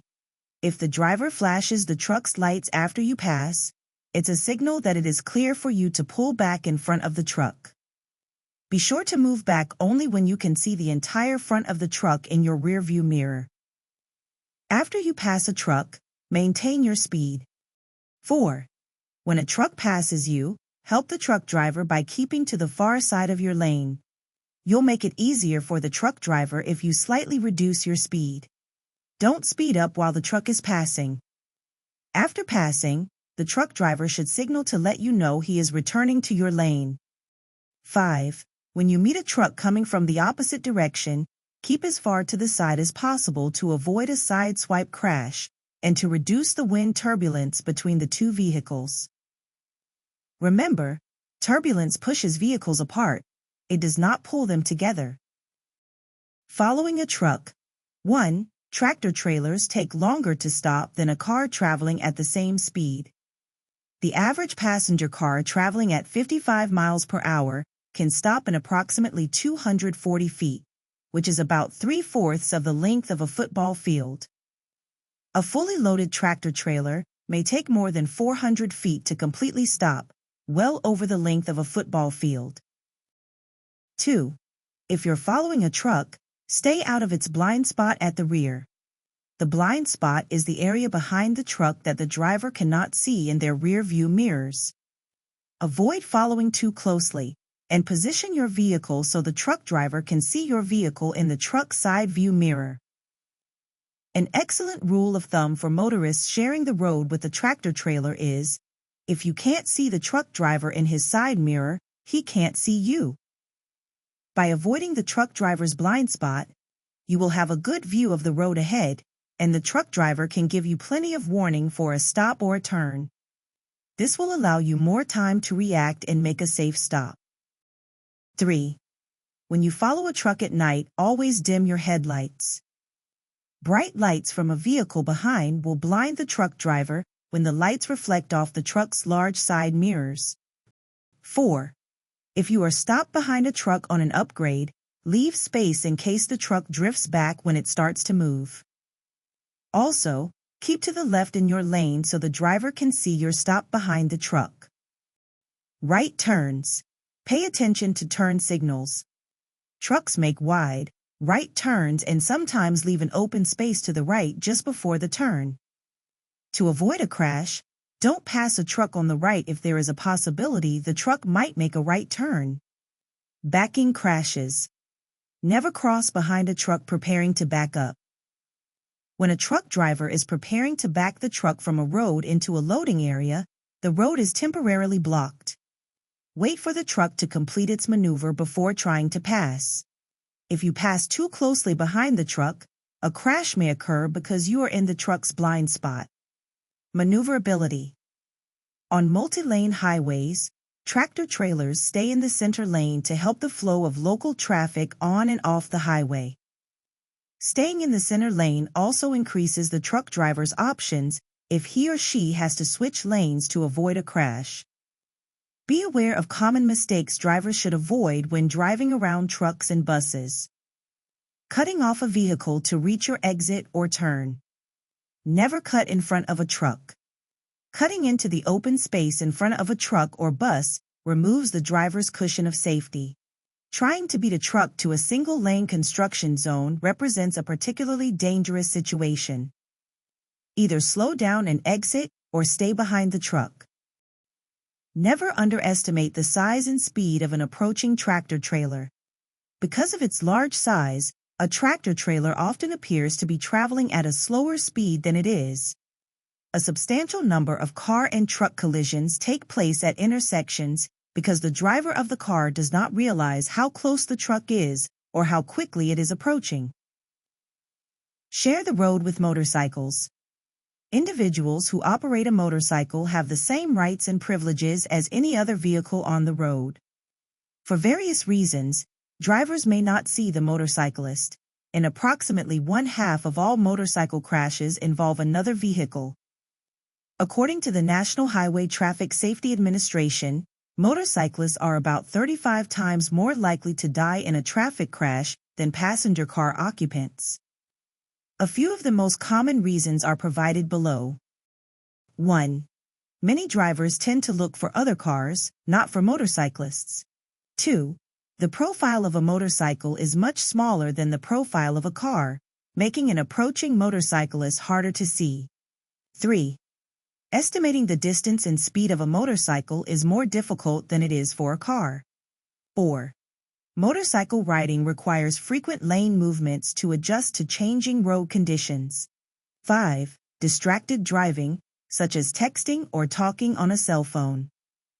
Situations when crashes are most likely to occur. Motorcycle crashes are most likely to occur in the high-risk situations described below. Left turns. The most common crash between cars and motorcycles is at an intersection when the driver of a car is making a left turn in front of a motorcycle. A car's blind spot. Motorcyclists are often hidden in a vehicle's blind spot or missed in a quick look due to their smaller size. Always make a visual check for motorcycles by checking mirrors and blind spots before entering or leaving a lane of traffic and at intersections. Hazardous road conditions. Road conditions that are a minor annoyance to you may pose a major hazard to motorcyclists. Motorcyclists may suddenly change speed or adjust their position within a lane in reaction to changes in the weather, road, or traffic conditions. This may include potholes, gravel, railroad crossings, and wet or slippery surfaces, which impair the motorcyclist's braking and handling abilities. Expect and allow room for such actions by the motorcyclist. Strong winds. A strong gust of wind can move a motorcycle across an entire lane if the rider isn't prepared for it. Wind gusts from large trucks in the other lane can also be a hazard. Large vehicles. A large vehicle such as a van, bus, or truck can block a motorcycle from a driver's view, and the motorcyclist may seem to suddenly appear from nowhere. Motorcycle driving awareness. Look out for motorcyclists. Although you may not see any cars, be aware that there may be a motorcycle. Be careful at intersections, and always take a second look for a motorcycle before turning at an intersection, particularly when making left turns. Signal your intentions. Always signal before changing lanes or merging with traffic. This allows the motorcyclist to anticipate traffic flow and find a safe lane position. Signal even if you don't see cars or motorcycles. Be careful when making left turns across lanes of approaching traffic. Look carefully in all directions for approaching motorcyclists. Don't be fooled by a flashing turn signal. Motorcycle signals usually are not self-canceling and riders sometimes forget to turn them off. Wait to be sure the motorcycle is going to turn before you proceed. Respect a motorcycle. Allow the motorcyclist a full lane width. Although it may seem as though there is enough room in the traffic lane for an automobile and a motorcycle, the motorcycle is entitled to a full lane and may need the room to maneuver safely. Do not attempt to share the lane with a motorcycle. Allow plenty of space when following a motorcycle. The slightest contact can mean a spill or injury for the rider. Allow more following distance, at least 4 to 6 seconds, when following a motorcycle so the motorcyclist has enough time to maneuver or stop in an emergency. Stop a safe distance behind the motorcyclist at intersections, signals, or crossings. A full vehicle length is recommended to help prevent impact with the motorcycle should your vehicle suffer a rear-end collision. In dry conditions, motorcycles can stop more quickly than a car, so being aware and alert at all times can help prevent a collision. Texas Motorcycle Operator Training Program. The Texas legislature created the Motorcycle Operator Training and Safety Program in 1983 and moved its administration from DPS to TDLR in 2020. The program's aim is to improve rider skills and reduce the number and severity of motorcycle crashes in Texas. A portion of each motorcycle license fee is used to support this program. The program develops curriculum and monitors motorcycle training classes throughout the state and promotes motorcycle safety and awareness through campaigns, exhibits, and materials. Contact TDLR at https://www.tdlr.texas.gov/ for more information about motorcycle safety and training courses. Special note: if you drive aware of motorcyclists in these situations, you can help make the streets and roads safer for everyone. Share the road with light rail. In recent years, light rail has been established in many major cities in Texas. As you travel these areas, you may notice these trains move along the streets just like other vehicles. Light rail is very quiet, and in fact, quieter than most buses and cars. So whether you are riding a light rail or just walking or driving near the train or tracks, it's important to stay alert and observe the safety rules. Table 24. Safety rules for light rail. Action and description. Stop. Don't walk in front of, between, or behind a train. Trains can't start or stop quickly, regardless of traffic flow. Do not drive, stop, or park your vehicle on the tracks. It's dangerous and illegal. Look. Cross the tracks only at designated crossings and only when it is safe. Look both ways before crossing the tracks. Trains travel in both directions. Obey all warning signs, flashing lights, signals, and crossing gates.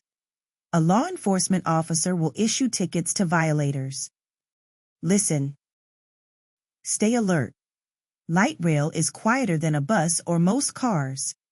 You may not hear a light rail coming. Listen for train horns and signal bells. Always follow instructions from a law enforcement officer. Don't. Never race a train, run in front of a train, or put anything on or near the tracks. Never try to beat the train to a crossing. Even in a tie, you lose. Never drive around crossing gate arms. Share the road with bicycles. A bicycle is a vehicle. Any person riding a bicycle has all of the rights and responsibilities as a driver of a vehicle, Rules for motorists and bicyclists. 1. Bicyclists are not restricted to the right lane of traffic. One-way, multi-lane streets are one example of this. Another instance is when the bicyclist is changing lanes to make a left turn. The bicyclist should follow the same path that any other vehicle would take, traveling in the same direction. 2. A motorist should merge with bicycle traffic when preparing for a right turn. Avoid turning directly across the path of bicycle traffic. 3. Bicyclists are required to ride as far to the right in the lane as possible only when the lane can be shared safely by a car and a bicycle, side by side. Even then, there are certain conditions that allow a bicyclist to take the full lane. A. The bicyclist is overtaking and passing another vehicle proceeding in the same direction. B. The bicyclist is preparing for a left turn at an intersection or onto a private road or driveway. C. There are unsafe conditions on the road, such as fixed or moving objects, parked or moving vehicles, pedestrians, animals, potholes, or debris. D. The lane is of substandard width, making it unsafe for a car and a bicycle to safely share the lane side by side. When this is the case, it is best for the cyclist to take the full lane, whether riding single file or two abreast. Car-bicycle crashes. Be on the lookout for cyclists on the road, especially at intersections. The most common car-bicycle crashes caused by a motorist are: 1. A motorist turns left in front of oncoming bicycle traffic. Oncoming bicycle traffic is often overlooked or its speed misjudged. 2. A motorist turns right across the path of the bicycle. The motorist should slow down and merge with the bicycle traffic for a safe right turn. 3. A motorist pulls away from a stop sign and fails to yield the right-of-way to bicycle cross traffic. At intersections, the right-of-way rules apply equally to motor vehicles and bicycles. Distracted driving. Whenever you are driving a vehicle and your attention is not on the road, you're putting yourself, your passengers, other vehicles, and pedestrians in danger. Distracted driving can result when you perform any activity that may shift your full attention from the driving task. Taking your eyes off the road or hands off the steering wheel presents obvious driving risks. Mental activities that take your mind away from driving are just as dangerous. Your eyes can gaze at objects in the driving scene, but fail to see them because your attention is distracted elsewhere. Activities that can distract your attention include texting, talking to passengers, adjusting the radio, CD player, or climate controls, eating, drinking, or smoking, reading maps or other literature, picking up something that fell, reading billboards and other road advertisements, watching other people and vehicles including aggressive drivers, talking and or texting on a cell phone or CB radio, using telematics devices, such as navigation systems, pagers, etc., daydreaming or being occupied with other mental distractions. If drivers react a half-second slower because of distractions, crashes double. Some tips to follow so you won't become distracted.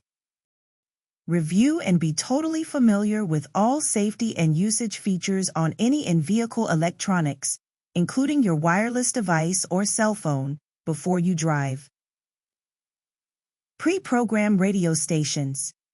Preload your favorite CDs or cassette tapes. Clear the vehicle of any unnecessary objects. Review maps and plan your route before you begin driving.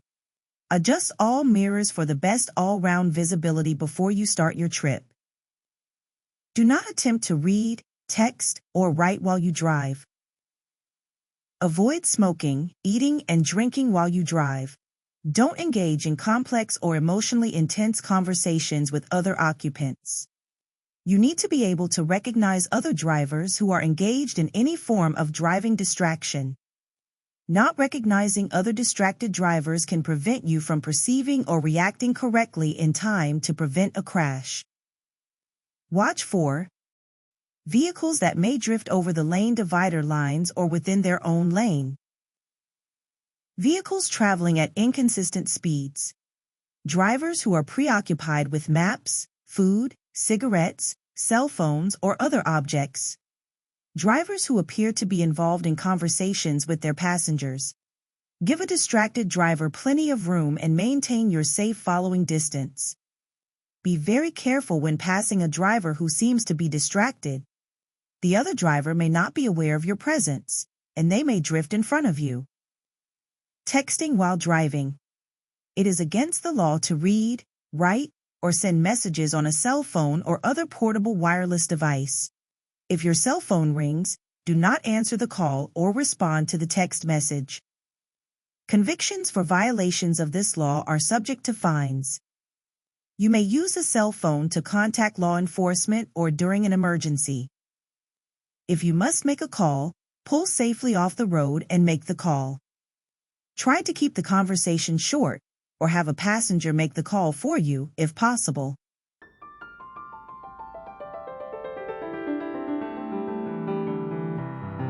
Chapter 10. Alcohol and Drug Impact on Driving Ability. Any drug may affect a person's ability to drive. Millions of people take over-the-counter and prescription medications, illegal drugs, or drink alcohol and do not realize they may affect the mental and physical, psychomotor skills necessary to operate a vehicle and react to external events while driving a vehicle. Each individual is different. The driving skills of persons taking the same drug may be affected differently.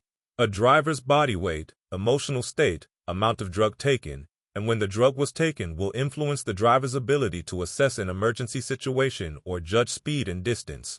Safe driving always requires an observant eye, a steady hand, and a clear head.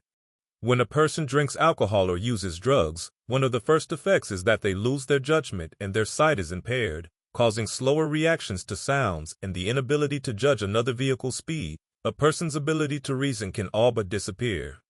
Good judgment may be as simple as saying no to a friend who wants to race their car.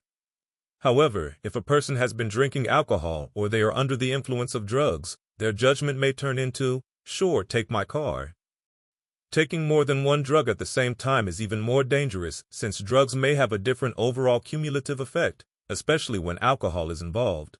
Besides escalating the overall effects of the other drugs, alcohol can also mask the effects of those drugs, increasing a person's risk of poor decision-making and/or slowing responsive reactions to situations. You should always check with a doctor or pharmacist before taking more than one type of drug or mixing drugs, especially tranquilizers or sedatives.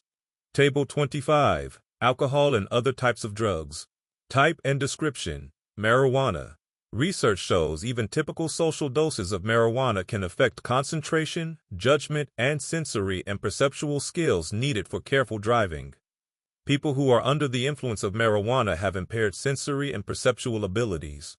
Stimulants. Heavy amphetamine use may keep drivers awake and active for long periods of time. It also makes them less coordinated, edgy, and more likely to be involved in a car crash. Research shows that typical social amounts of cocaine can produce lapses in attention and concentration. While caffeine can help drowsy drivers stay alert, it can make a drunk driver sober. Studies show ordinary amounts of caffeine don't improve a drunk driver's ability to operate a vehicle. Tranquilizers or sedative hypnotics. Tranquilizers/sedative hypnotic drugs, including barbiturates, are powerful depressants, which calm people down or help them sleep. Tired or over-sedated drivers are not good drivers. Over-the-counter drugs. Many over-the-counter drugs cause drowsiness in some people, which can affect their driving. Read the labels and be careful with antihistamines, other cold preparations, or any medicine that relaxes or promotes sleep. Any drug. Any drug might affect your ability as a driver. If you take more than one drug, or if you mix drugs, especially tranquilizers or other sedative hypnotics with alcohol, you could be asking for trouble on the road and off. If you have doubts about a drug or drug mix, check with a doctor or pharmacist. Alcohol. Each year, alcohol, a depressant drug affecting coordination, judgment, perception, and emotional state, is responsible for a significant number of highway deaths. Alcohol increases the depressant effects of tranquilizers and barbiturates. Mixing these drugs, on or off the road, can be hazardous. The number one killer is alcohol. Driving while intoxicated, DWI is a problem affecting all Texans. According to the calendar year 2018, Texas Motor Vehicle Traffic Crash Facts, TX. 940 persons were killed in a motor vehicle traffic crash with a driver under the influence of alcohol. Alcohol-related crashes represent 26% of the total number of persons killed in motor vehicle traffic crashes. The Centers for Disease Control, CDC, states that the leading cause of death for U.S. teens is accidental, and most of those are motor vehicle crashes. According to the National Highway Traffic Safety Administration, NHTSA, 3,255 teen ray age 15 to 19 drivers were involved in fatal crashes in 2001,7, and nearly 25% of those had been drinking. In 2018, TX. Reported that nearly 7% of all fatal crashes involved a driver under the age of 21 who was under the influence of alcohol. Texas law does not allow any amount of blood alcohol concentration, BAC, for minors. To make Texas safer, the Texas legislature enacted laws to deter people from drinking and driving by penalizing those who choose to drink and drive. In Texas, a person aged 21 and over is considered legally intoxicated if the person has a BAC of 0.08 or more. Driving while intoxicated, DWI, and driving under the influence, DUI, arrests can be a humiliating experience and are costly. Some fines range as high as $10,000, not including the cost of a bail bondsman, attorney, or other court-required expenses. Is it worth the risk? Open container. It is illegal to possess an open container of alcohol in a motor vehicle passenger area located on a public highway, regardless of whether the vehicle is being operated, stopped, or parked. Conviction of this offense is punishable by a fine not to exceed $500. Myths about drinking alcohol. Taking cold showers, drinking black coffee, or exercising will not make a person sober. Only time, based on body weight, number of drinks, and food intake, can minimize the effects of alcohol. It takes about 1 hour for the body to rid itself of each drink consumed. If a person has been drinking, someone who has not been drinking should drive. Texas tough, alcohol-related laws for minors. Zero tolerance for minors. According to the Texas Alcohol Beverage Code, a minor is any individual who is under 21 years of age. A minor may not purchase, attempt to purchase, consume, or possess an alcoholic beverage.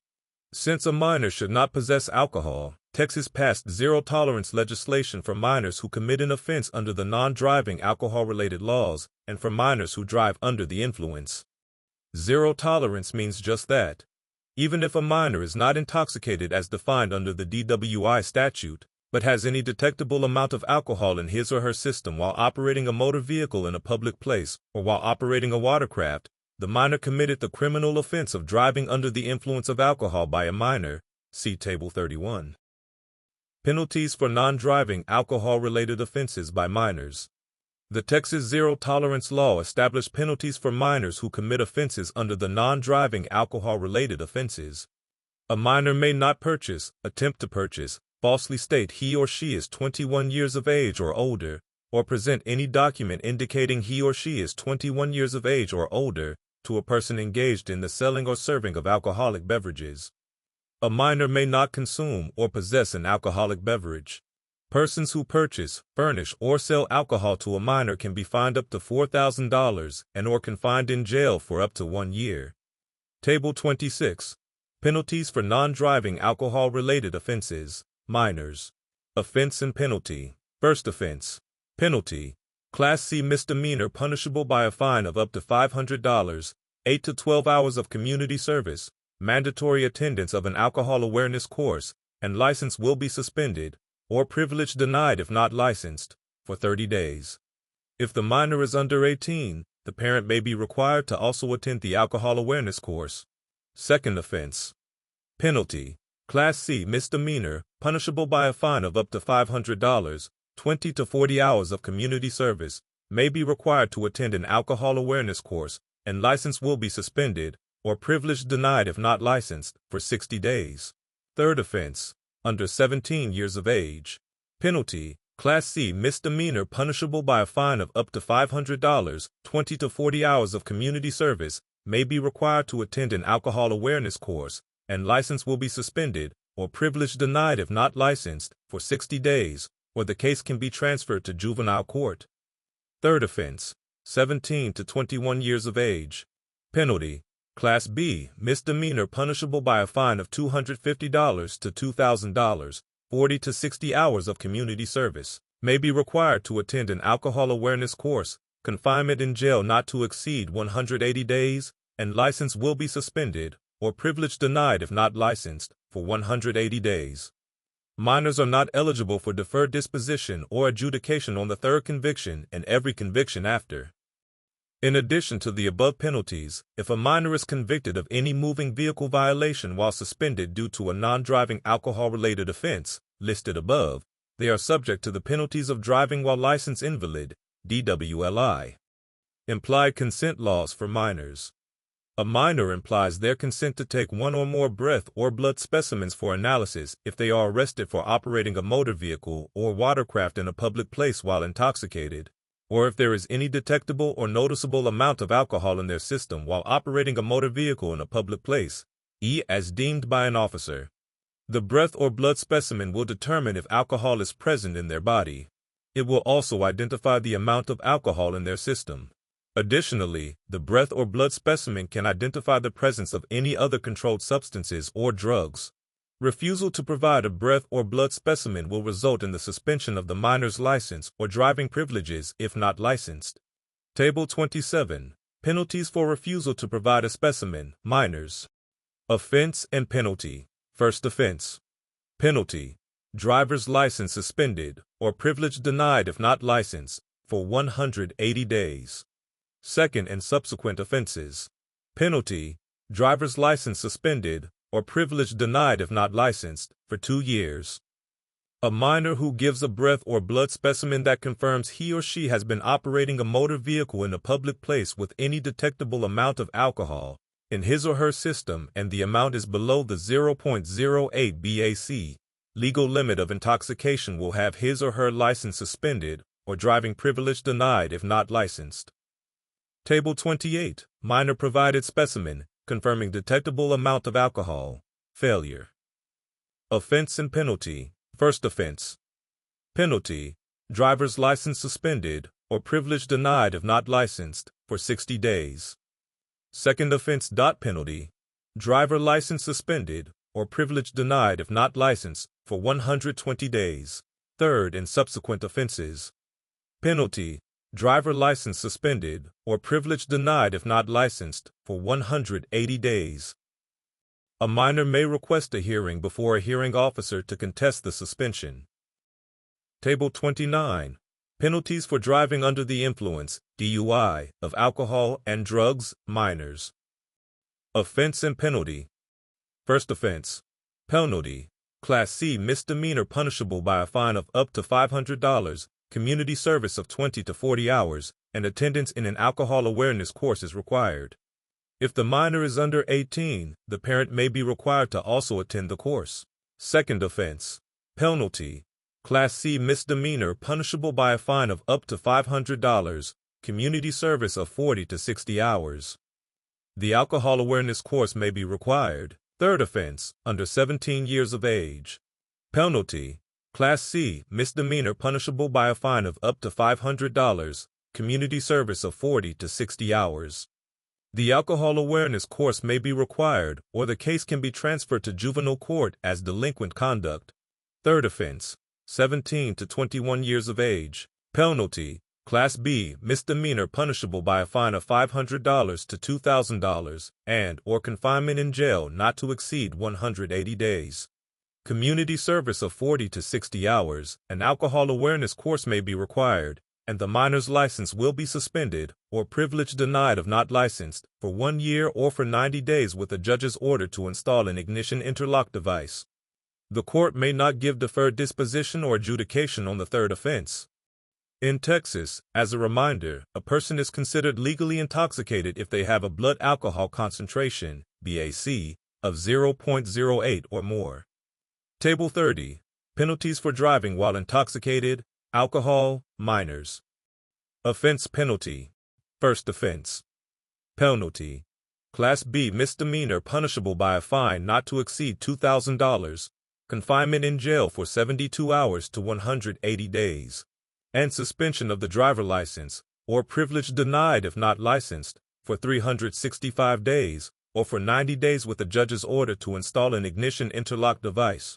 The court may probate the jail sentence and waive the license suspension on the first offense only. Possession of an open container of an alcoholic beverage increases the minimum confinement to 6 days. Second offense. Penalty. Class A, misdemeanor punishable by a fine not to exceed $4,000, confinement in jail for 30 days to 1 year, and suspension of the driver's license, or privilege denied if not licensed, for 180 days to 18 months. Third offense and every offense after. Penalty. Felony of the third degree, punishable by a fine not to exceed $10,000, imprisonment in the Texas Department of Criminal Justice, TDCJ, for 2 to 10 years, and suspension of the driver's license, or privilege denied if not licensed, for 180 days to 18 months. DWI, with a passenger under 15. Penalty. A state jail felony punishable by a fine not to exceed $10,000, confinement in state jail for 180 days to 2 years, and suspension of the driver's license, or privilege denied if not licensed, for 90 days to 1 year. Intoxication assault. Penalty. Third-degree felony punishable by a fine not to exceed $10,000, imprisonment in the Texas Department of Criminal Justice, TDCJ, for 2 to 10 years, and suspension of the driver's license, or privilege denied if not licensed, for 90 days to 1 year. Intoxication manslaughter. Penalty. Second degree, felony punishable by a fine not to exceed $10,000, imprisonment in the Texas Department of Criminal Justice, TDCJ, for 2 to 20 years, and a suspension of the driver's license, or privilege denied if not licensed, for 180 days to 2 years. Texas. Alcohol-related laws for adults. Implied consent laws for adults. The implied consent for adults is similar to that of minors. Like the minor, an adult implies their consent to take one or more breath or blood specimen for analysis if they are arrested for operating a motor vehicle or watercraft in a public place while intoxicated, or if they are an adult up to 21 years of age and there is any detectable or noticeable amount of alcohol in their system while operating a motor vehicle in a public place as deemed by an officer. The breath or blood specimen determines if alcohol is present in their body and will identify the amount of alcohol in their system, as well as the presence of any other controlled substances or drugs. A person who refuses to give a blood or breath specimen for analysis will have their driver license suspended for 180 days or up to 730 days for subsequent offenses. If a person submits to a blood or breath specimen and the results show a BAC of 0.08 or greater, their driver license may be suspended for 90 days or up to 365 days for subsequent offenses. Anyone with a BAC of 0.08 or more is considered intoxicated. Table 31. Penalties for DWI and DUI of alcohol or drugs adults. First offense. Fine up to $2,000. Confinement, 72 hours to 180 days in jail. Driver license suspension, 90 days to 365 days. Second offense. Fine up to $4,000. Confinement 30 days to 1 year in jail. Driver license suspension, 180 days to 2 years. Third and subsequent offenses. Fine, up to $10,000. Confinement, 2 to 10 years in TDCJ. Driver license suspension, 180 days to 2 years. Offense, DWI with passenger under 15. Fine, up to $10,000. Confinement, 180 days to 2 years in state jail. Driver license suspension, 90 days to 2 years. Offense, intoxication assault. Fine, up to $10,000. Confinement, 2 to 10 years in TDCJ. Driver license suspension, 90 days to 2 years. Offense, intoxication manslaughter. Fine, up to $10,000.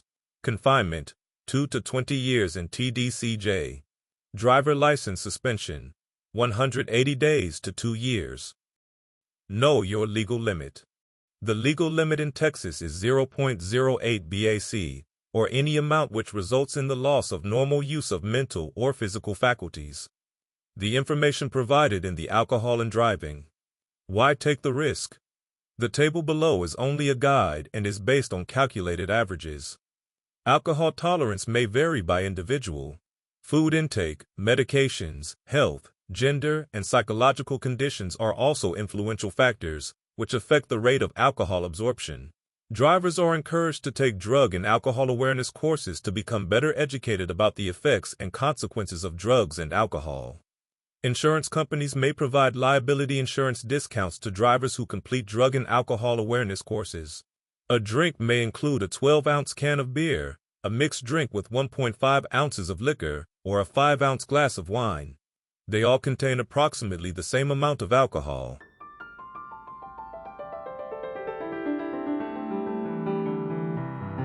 Chapter 11. Motor Vehicle Crashes. Most crashes in Texas result from speeding, failure to yield or stop appropriately, and driving under the influence of alcohol. If requested and available, exchange names, addresses, phone numbers, vehicle identification numbers, vehicle license plate numbers, driver license information, and insurance information with all drivers involved in the crash. Write the insurance company name and policy number exactly as it is shown on the driver's proof of insurance card. If you have the name of the driver's insurance company and the information is not listed directly on the insurance card, call the Texas Department of Insurance at 800-252-3439 to get the company address and telephone number. Be sure to also note the location of the crash and write down the contact information if there are any witnesses. You should always notify the appropriate law enforcement agency as soon as possible when there is an injury or fatality. The vehicles involved cannot be moved off the roadway. A driver leaves the scene of the crash. You suspect a driver is intoxicated. If you are involved in a crash that is not investigated by a law enforcement officer, and the crash has not resulted in injury or death of a person or damage to property of $1,000 or more, you must make a written report of the crash and file it with the Texas Department of Transportation, TX. No later than the 10th day after the date of the crash. The written report must be on a TX. Specified form. For a copy of this form, please visit the TX. Website at www.xdot.gov. Crash. Resulting in injury to or death of a person. If you are operating a motor vehicle involved in a crash resulting in injury to or death of a person, you must immediately stop your vehicle at the scene of the crash, or as close as possible to the scene of the crash, without obstructing traffic more than necessary. If you did not stop your vehicle at the scene, you must immediately return and remain at the scene of the crash until you have complied with the following. 1. Provide your name and address, the registration number of the vehicle you were driving, and the name of your motor vehicle liability insurer to any person injured, or to the operator or occupant of, or person attending a vehicle involved in the collision. 2. Show your driver license, if requested and available, to any person injured, or to the operator or occupant of, or person attending a vehicle involved in the collision. 3. Provide any person injured in the crash reasonable assistance, including transporting or making arrangements for transporting the person to a physician or hospital for medical treatment, if it is apparent that treatment is necessary, or if the injured person requests the transportation. Table 33. Penalties for failure to stop. Offense and penalty. First offense: crash resulting in the death of a person. Penalty: second-degree felony punishable by a fine not to exceed $10,000 and imprisonment in the Texas Department of Criminal Justice, TDCJ, for 2 to 20 years. First offense: crash resulting in serious bodily injury. Penalty: Third-degree felony punishable by a fine not to exceed $10,000 and imprisonment in the Texas Department of Criminal Justice, TDCJ, for 2 to 10 years. First offense crash resulting in injury. Penalty: imprisonment in the Texas Department of Criminal Justice, TDCJ, for up to 5 years or confinement in the county jail for up to 1 year, a fine not to exceed $5,000, or both a fine and imprisonment. Crash resulting in damage to a vehicle. If you are operating a motor vehicle involved in a crash resulting only in damage to a vehicle that is driven or attended by a person, you must immediately stop your vehicle at the scene of the crash, or as close as possible to the scene of the crash, without obstructing traffic more than necessary. If the crash occurs on a main lane, ramp, shoulder, median, or adjacent area, and each vehicle involved can be normally and safely driven, drivers must move their vehicle as soon as possible to a designated crash investigation site, if available, a location on the frontage road, the nearest suitable cross street, or other suitable location. If you did not stop your vehicle at the scene, you must immediately return and remain at the scene of the crash until you have complied with the following. 17. Provide your name and address, the registration number of the vehicle you were driving, and the name of your motor vehicle liability insurer to any person injured, or to the operator or occupant of, or person attending a vehicle involved in the collision. 2. Show your driver license, if requested and available, to any operator or occupant of, or person attending a vehicle involved in the collision. Table 34. Penalties for failure to stop. Offense and penalty. First offense: less than $200 in damages. Penalty: Class C misdemeanor and is punishable by a fine not to exceed $500. First offense: $200 or more in damages. Penalty: Class B misdemeanor and is punishable by a fine not to exceed $2,000, confinement in jail for up to 180 days, or both. Crash involving an unattended vehicle. If you are operating a motor vehicle that collides with and damages an unattended vehicle, you must immediately stop and either 1. Locate the operator or owner of the unattended vehicle and give your name and address. 2. Securely attach a written notice in a visible way to the unattended vehicle, providing your name and address. A statement of the circumstances of the collision. Table 35. Penalties for failure to stop. Offense and penalty. First offense: less than $200 in damages. Penalty: Class C misdemeanor and is punishable by a fine not to exceed $500. Crash, resulting in damages to a fixture, landscaping, or structure. If you are driving a motor vehicle involved in a crash resulting only in damage to a fixture, landscaping, or structure legally on or adjacent to a highway, you must 1. Take reasonable steps to locate the owner, or person in charge, of the property and notify him/her of the crash. 2. Provide your name, address, and registration number of the vehicle you were driving. 3. If requested and available, you must show your driver license to the owner or person in charge of the property. 4. If the crash is not investigated by a law enforcement officer, and the crash has not resulted in injury to, or the death of a person or damage to the property of any one person, to an apparent extent of $1,000 or more, you must make a written report of the crash and file it with the TX.no later than the 10th day after the crash. Table 36. Penalties for failure to comply with damages. Offense and penalty. First offense: less than $200 in damages. Penalty: Class C misdemeanor and is punishable by a fine not to exceed $500. First offense: $200 or more in damages. Penalty: Class B misdemeanor and is punishable by a fine not to exceed $2,000, confinement in jail for up to 180 days, or both. Hit-and-run crashes. If you are involved in a hit-and-run crash, report this crash to law enforcement for investigation.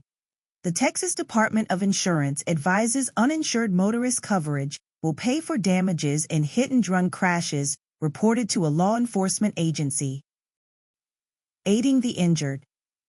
In the event you are involved in a crash that injures another person, consider the information below. 1. When calling a doctor or ambulance, ensure you take notice of your surroundings and state the location of the crash clearly and correctly. 2. Do not assume people are not injured simply because they say they are not. Send for skilled help as quickly as possible. Unskilled handling can do more harm than good. 3. Do not move or lift the victims unless it is absolutely necessary. If a victim must be moved, get help and try not to change the position in which the victim was found. 4. Stop serious bleeding with thick cloth pads, as clean as possible. Apply with pressure by hand or by bandaging. 5. Keep the victims comfortable. If it is hot, cool the victims and provide as much shade as possible. If it is cool, cover the victim with blankets or coats if necessary, and if available.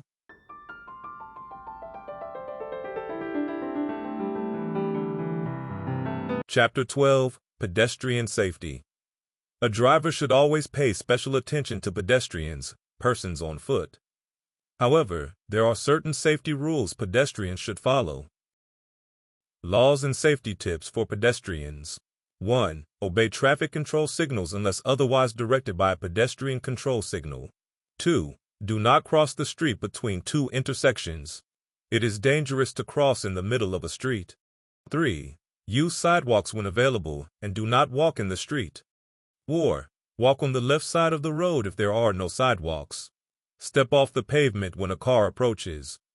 5. If you cross a street at any point other than within a crosswalk at an intersection, you, the pedestrian, must yield the right-of-way to all vehicles. 6. If you cross a street without using a pedestrian tunnel or overhead pedestrian crossing which has been provided, you, the pedestrian, must yield the right-of-way to all vehicles. 7. When crossing at a crosswalk, keep right if possible. 8. Blind, partially blind, or disabled individuals may carry a white cane while walking. Others must not display a white cane on any public street or highway. 9. No person may stand in the road for the purpose of soliciting a ride, contributions, or business. A person may stand in a road to solicit a charitable contribution if authorized to do so by the local authority having jurisdiction over the road. 10. Do not suddenly walk or run into the street in the path of a vehicle. These sudden actions may make it impossible for the vehicle operator to yield. 11. Wait on the curb, not in the street, until the traffic signals change to green or read walk. 12. Always wear white or light-colored clothing and/or carry a light or reflector when walking at night. 13. Look both ways before crossing the street and before stepping out from behind parked cars. 14. Be extra careful when getting off a streetcar or bus. 15. Get in and out of cars on the curb side of the road when possible. 16. Do not walk on a road when you are under the influence or consuming an alcoholic beverage. Alcohol is a contributing factor to pedestrian traffic crashes. 17. Pedestrians should be aware that local authorities may have ordinances that require pedestrians to comply with the directions of an official traffic control device, signals, signs, etc., and prohibit pedestrians from crossing a road in a business district or a designated highway, except in a crosswalk. Laws and safety tips for motorists. If you see a pedestrian crossing or attempting to cross the street, slow down, use your horn if necessary, and be prepared to stop. 2. Be alert to a pedestrian guided by an assistance animal or carrying a white cane. The white cane indicates the person may be blind, partially blind, or disabled. A driver shall take the necessary precautions to avoid injuring or endangering a pedestrian crossing or attempting to cross the street. The driver shall bring the vehicle to a full stop if injury or danger can only be avoided by that action. 3. Watch for individuals who are blind at bus stops, intersections, business areas, and near schools for the blind.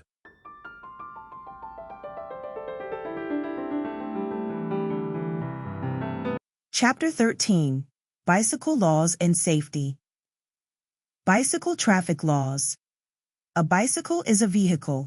Any person riding a bicycle has the same rights and responsibilities that apply to a driver operating a vehicle, unless these cannot, by their nature, apply to a person operating a bicycle. Any person who operates a bicycle is subject to the same penalties for violating a traffic law as a person operating a motor vehicle. All traffic convictions will be placed on the individual's driver record, regardless if the conviction was for an offense committed on a bicycle or in a motor vehicle. Do's. 1. Always obey all traffic laws, signs, and signals. Stop at all stop signs and red lights. 2. Always ride with the flow of traffic. 3. Only ride on or astride a permanent and regular seat. 4. When operating a bicycle on a one-way road with 2 or more marked traffic lanes, ride as near as possible to the left curb or edge of the road. 5. Individuals riding 2 abreast on a laned road must ride in a single lane and not impede the flow of traffic. 6. Bicyclists may ride on the shoulder of the road. 7. Bicyclists must signal a turn or stop by. A. Using either their left arm pointing up or their right arm pointed horizontally to signal a right turn. B. Using their left arm to point horizontally to signal a left turn. C.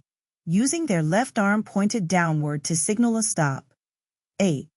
A person operating a bicycle who is moving slower than the other traffic on the road shall ride as near as possible to the right curb or edge of the road unless A. The person is overtaking and passing another vehicle proceeding in the same direction. B. The person is preparing for a left turn at an intersection or onto a private road or driveway. C. There are unsafe conditions on the road, such as fixed or moving objects, parked or moving vehicles, pedestrians, animals, potholes, or debris. Or D. The person is operating a bicycle in an outside lane that is less than 14 feet in width and doesn't have a designated bicycle lane adjacent to that lane, or the lane is too narrow for a bicycle and a motor vehicle to safely travel side by side. Don'ts. 1. Never carry more than the number of individuals it is designated or equipped for. 2. Never ride opposite the flow of traffic. 3. Never attach the bicycle or person to a moving streetcar or vehicle upon a road. 4. Never carry any package, bundle, or article which prevents the rider from keeping at least one hand on the handlebars. Shared lane marking. The shared lane marking may be used to assist bicyclists with lateral positioning in a shared lane with on-street parallel parking in order to reduce the chance of a bicyclist impacting the open door of a parked vehicle. Assist bicyclists with lateral position in lanes too narrow for a motor vehicle and a bicycle to travel side by side within the same traffic lane. 3. Alert road users of the lateral location bicyclists are likely to occupy within the traveled way. 4. Encourage safe passing of bicyclists by motorists, or 5. Reduce the incidence of wrong-way bicycling. Bicycles must be properly equipped. 1. Every bicycle must be equipped with a brake, which will enable the operator to make the wheels skid on dry, level, clean pavement when applied. 2. Hearing-impaired bicycle riders may display a safety flag. 3. Every bicycle used at nighttime must be equipped with A. A lamp on the front emits a white light visible from a distance of at least 500 feet in front of the bicycle, and B. A red, DPS-approved reflector on the rear visible from distances of 50 feet to 300 feet. A red light on the rear visible from a distance of 500 feet may be used in addition to the red reflector. Bicycle safety guidelines. 1. You may be required by law to wear a helmet depending on your local laws. 2. When riding on pedestrian facilities, reduce speed and exercise caution. 3. Do not weave in and out of parked cars. 4. Move off the street to stop, park, or make repairs to your bicycle. 5. Select a route according to the rider's bicycling skill and experience. 6. Bicycles may be equipped with a mirror. 7. Wear light-colored or reflective clothing to make it easier for drivers to see you. Riding in wet weather. Water makes certain surfaces slick. Be aware of manhole covers and painted stripes on the road. Water also obscures some hazards. Watch for potholes filled with water. In addition, the visibility of motorists is greatly decreased in wet weather.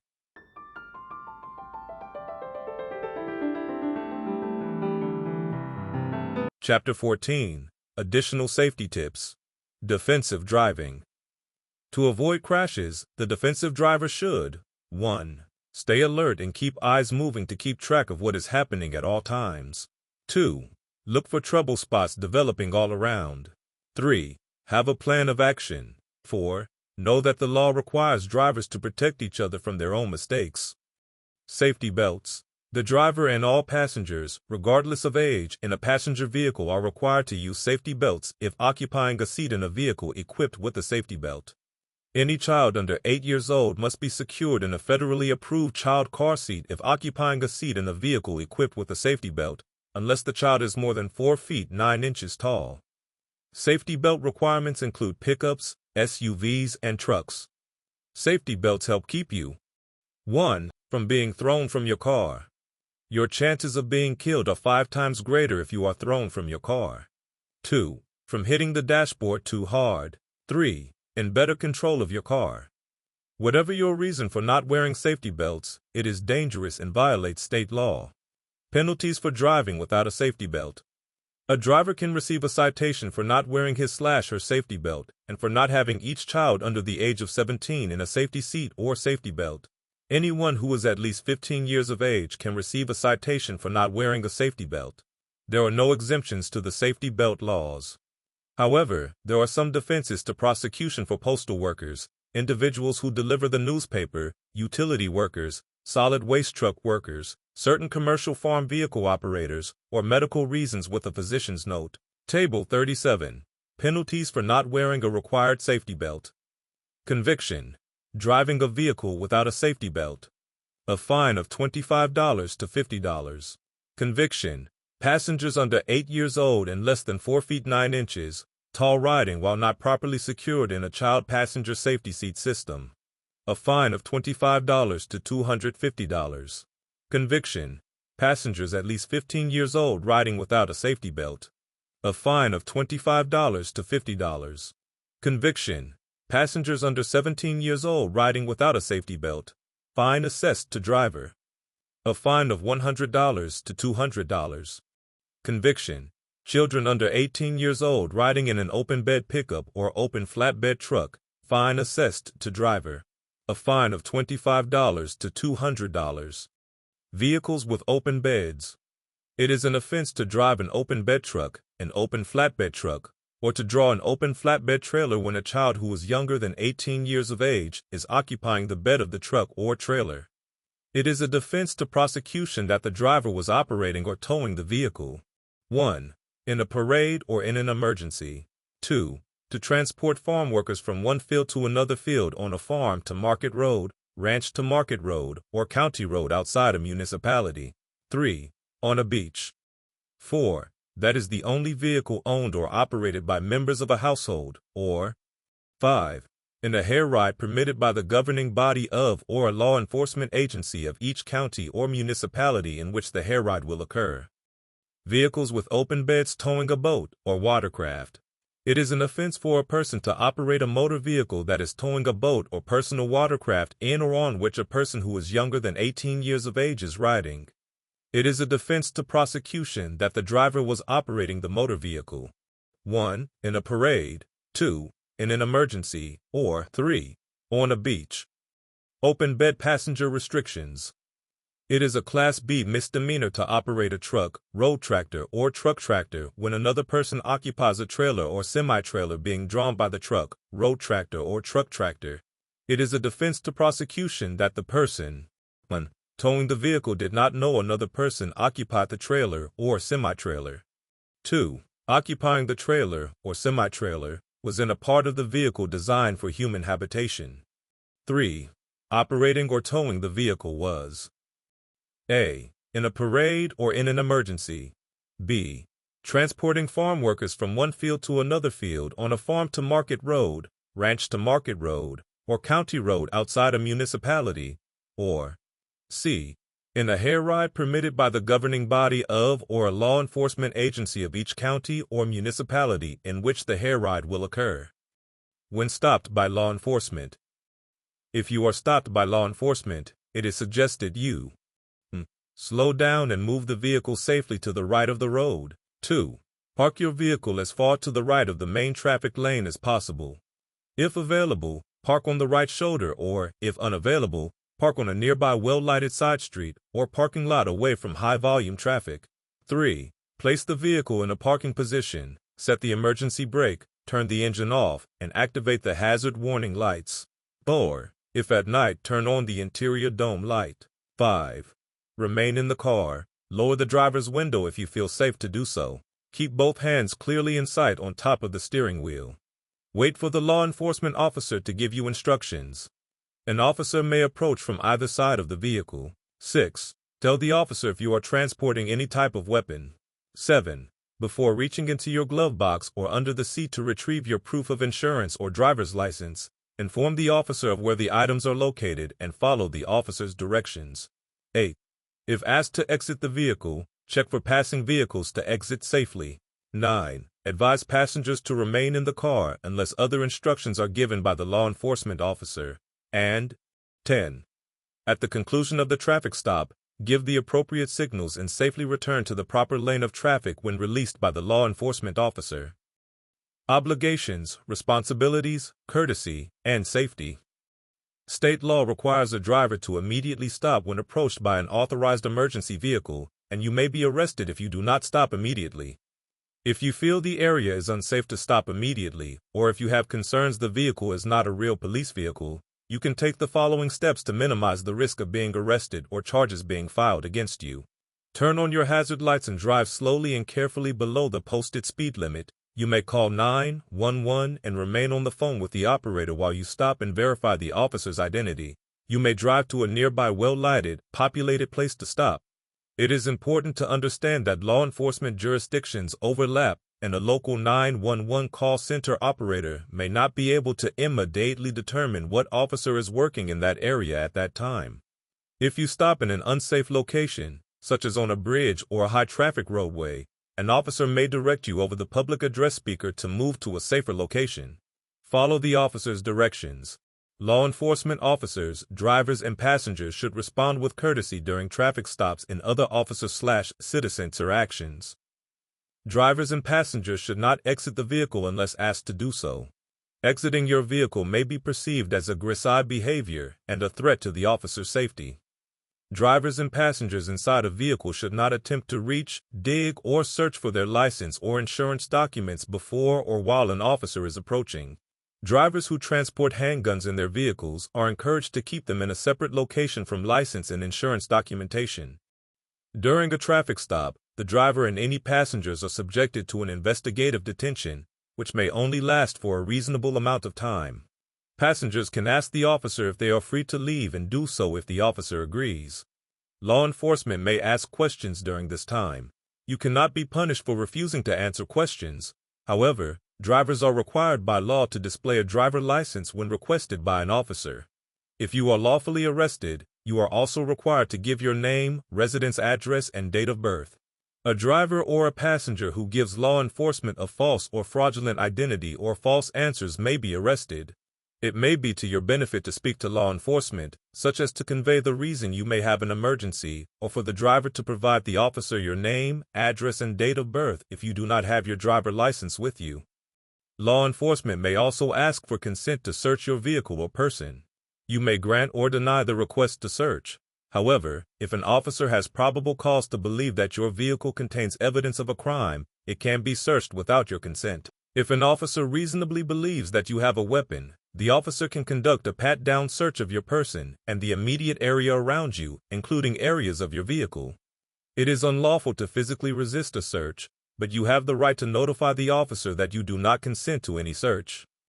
Complaints or concerns. If you believe an officer has acted inappropriately during a traffic stop or other encounter, you should report that conduct to the officer's superiors and follow agency guidelines for submitting complaints against officers as soon as possible. Officers will normally provide their names and badge numbers on request when practical. Due to the overlapping of jurisdictions, drivers should make sure they identify the correct agency as well as any identifying aspects of the officer and law enforcement vehicle. Drivers should refrain from arguing the validity of a charge during the traffic stop or detention.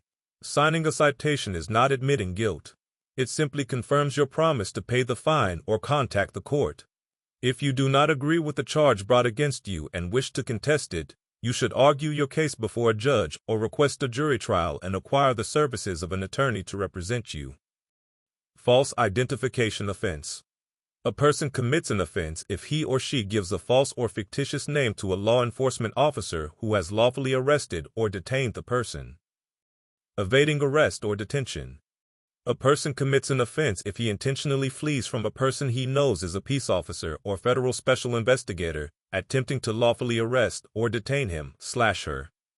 You will be subject to higher penalties if you use a vehicle or watercraft while evading arrest or cause injury to another person. Road rage. Each year, road rage, also referred to as aggressive driving, causes hundreds of injuries and deaths. Aggressive driving occurs when a driver becomes angry or irritated and as a result fails to follow the rules of the road. An aggressive driver will intentionally aggravate or attempt to aggravate other drivers and in some cases cause bodily injury, property damage, or death to others. Tips to avoid road rage. 1. Plan your trip or schedule in advance. Allow extra time in case your vehicle breaks down or you encounter traffic congestion due to a crash, road construction, or rush hour traffic. 2. When caught in traffic, do not get angry. Try to relax and listen to music you enjoy. Remember, traffic congestion is usually temporary, and you will soon be on your way. 3. Should you need to use the horn, tap the horn. Do not hold down the horn. Do not confront other drivers or make obscene gestures. 4. Do not cut into another driver's lane of traffic. Properly signal your intentions to change lanes and change lanes when it is safe to do so. Turn your turn signal off after you complete your lane change. 5. Do not intentionally slow down, slam on your brakes, or speed up to keep someone from passing or entering your lane of travel. 8. Do not tailgate. Follow at a safe distance. 7. Always remember to drive friendly and report aggressive driving to the local authorities. Neighborhood electronic vehicles and motor-assisted scooters. A neighborhood electronic vehicle is defined as a vehicle subject to Federal Motor Safety Standard 500 with a top speed of 35 miles per hour on a paved level surface. A motor-assisted scooter is defined as a self-propelled device with at least 2 wheels in contact with the ground. 2. A braking system capable of stopping the device under normal operating conditions. 3. A gas or electric motor not exceeding 40 cc. 4. A deck designed to allow a person to stand or sit while operating the device, and 5. The ability to be propelled by human power alone. Both vehicles may only be operated on a street or highway when the posted speed limit is 45 miles per hour or less for a neighborhood electronic vehicle and 35 miles per hour or less for a motor-assisted scooter. Electronic Personal Assistive Mobility Devices, EPMD. EPMDs, such as a Segway, is defined as a 2, non-tandem wheel device designed for transporting one person that is self-balancing and propelled by an electric propulsion system with an average power of 750 watts or 1 horsepower. An EPMD may be operated on 1. A sidewalk. 2. A path set aside for the exclusive operation of a bicycle. 3. On a residential street, road, or public highway with a maximum speed limit of 30 miles per hour only. A. while making a direct crossing of a highway in a marked or unmarked crosswalk. B. Where no sidewalk is available, or C. When so directed by a traffic control device or law enforcement officer. When operated on a public roadway, an APMD shall be ridden as close as practicable to the right-hand edge. Special note. Counties and municipalities may prohibit the operation of either type of vehicle on any street or highway for safety reasons. Your keys to safe driving. Good vision. Obey traffic laws. Proper care of vehicle. Don't depend on yearly inspections. Perform regular maintenance as needed. Courtesy. Safety comes before the right-of-way. Proper signaling. Failure to signal is dangerous and inconsiderate. Fitness to drive. Let someone else drive if you are not physically or mentally alert. Transporting cargo and materials. To prevent cargo or loose materials from falling or spilling from a car, truck, trailer, etc. onto the road and causing a crash or damage to the roads, drivers must comply with certain state requirements. A vehicle must be equipped and maintained to prevent loose material from escaping by blowing or spilling, and a vehicle bed must 1. Not have a hole, crack, or other opening through which loose material can escape. 2. Be enclosed by side panels and on the front by a panel of the vehicle cab. 3. Be enclosed by a securely closed tailgate or panel on the rear to prevent spillage. 4. Cover the load securely at the front and back of the load unless completely enclosed in the compartment, or the load does not blow or spill over the load-carrying compartment. No person shall load or transport any loose material on or over the public highways, such as dirt, sand, gravel, wood chips, or other material, except agricultural products in their natural state, capable of blowing or spilling from a vehicle unless 1. The bed carrying the load is completely enclosed on both sides and on the front and rear by a tailgate, board, or panel, and all must be so constructed as to prevent the escape of any part of the load by blowing or spilling, and 2. The top of the load is covered with a canvas, tarpaulin, or other covering firmly secured to the front and back to prevent the escape of the load because of blowing or spilling. This requirement does not apply to A. Any load-carrying compartment that completely encloses the load, or B. The transporting of any load of loose materials not blowing or spilling over the top of the load-carrying compartment. Safety chains. Safety chains are required when certain types of vehicles are towing trailers in order to prevent the trailer from breaking loose and causing a serious crash. A person may not drive a passenger car or light truck while towing a trailer, semi-trailer, or house trailer on a public highway in Texas, unless safety chains are attached from the trailer, semi-trailer, or house trailer to the towing vehicle. The types of safety chains and the manner of attachment must be approved by DPS. The requirements of this law do not apply to a passenger car or light truck towing a trailer or semi-trailer used for agricultural purposes, or to any trailer or semi-trailer or house trailer operated in compliance with the federal motor carrier safety regulations. Towing. When one vehicle is towing another, the drawbar, chain, rope, cable, or other connection must 1. Not be longer than 15 feet from one vehicle to another. 2. Be strong enough to pull all the weight drawn. 3. Attach a white flag not less than 12 inches square, or not tow more than 3 vehicles attached to it by mounting the front wheels of trailing vehicles on the bed of another vehicle and leaving only the rear wheels in contact with the roadway. This limit does not apply to trailers transporting poles, pipes, machinery, or other structures that cannot be easily dismembered. Carbon monoxide. Beware of carbon monoxide poisoning. Cars produce carbon monoxide, which is a deadly gas. Make sure you are getting plenty of fresh air. Don't 1. Leave the motor running in a garage. 2. Leave vents open when following closely behind another car. 3. Leave the motor running and the windows closed while the car is parked. Drive with a defective muffler or exhaust system. 5. Use the heater or air conditioner in a parked car with the windows closed in an enclosed space. If you encounter a carbon monoxide poisoning victim, move them to fresh air and call 911. As a driver, you should know all the safety and operational features of the vehicle you are driving. Make sure you and your passengers are traveling in a vehicle that is safe and in good working order. Drive safely and obey all criminal and traffic laws. Driving with Disability Program. Communication impediment with a peace officer is an optional restriction code offered on Texas state ID and driver license for those wanting to alert law enforcement of a challenge with communication.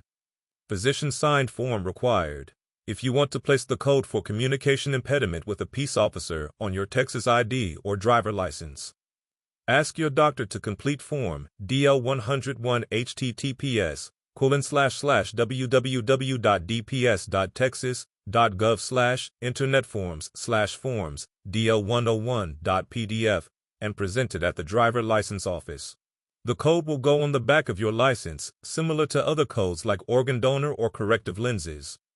The option for disclosure of a communication disability/impediment when registering a vehicle through the Texas Department of Motor Vehicles is also available. The communication impediment will then be privately placed in the Texas Law Enforcement Telecommunication System, TELETS, thus alerting the officer of the challenge prior to approaching the vehicle in a pullover scenario. Form VTR 216 https://www.txdmv.gov/sites/default/files/form _files/VTR216.pdf must be completed by a licensed physician if the applicant has a physical health condition, or a licensed physician, licensed psychologist, or a non-physician mental health professional if the applicant has a mental health condition. Present this form when you register your vehicle with the Texas DMV. For more information on the Driving with Disability program, please visit Texas Driving with Disability, Office of the Texas Governor. Greg Abbott, https://gov.texas.gov/organization/disabilities/Texas, Driving with Disability.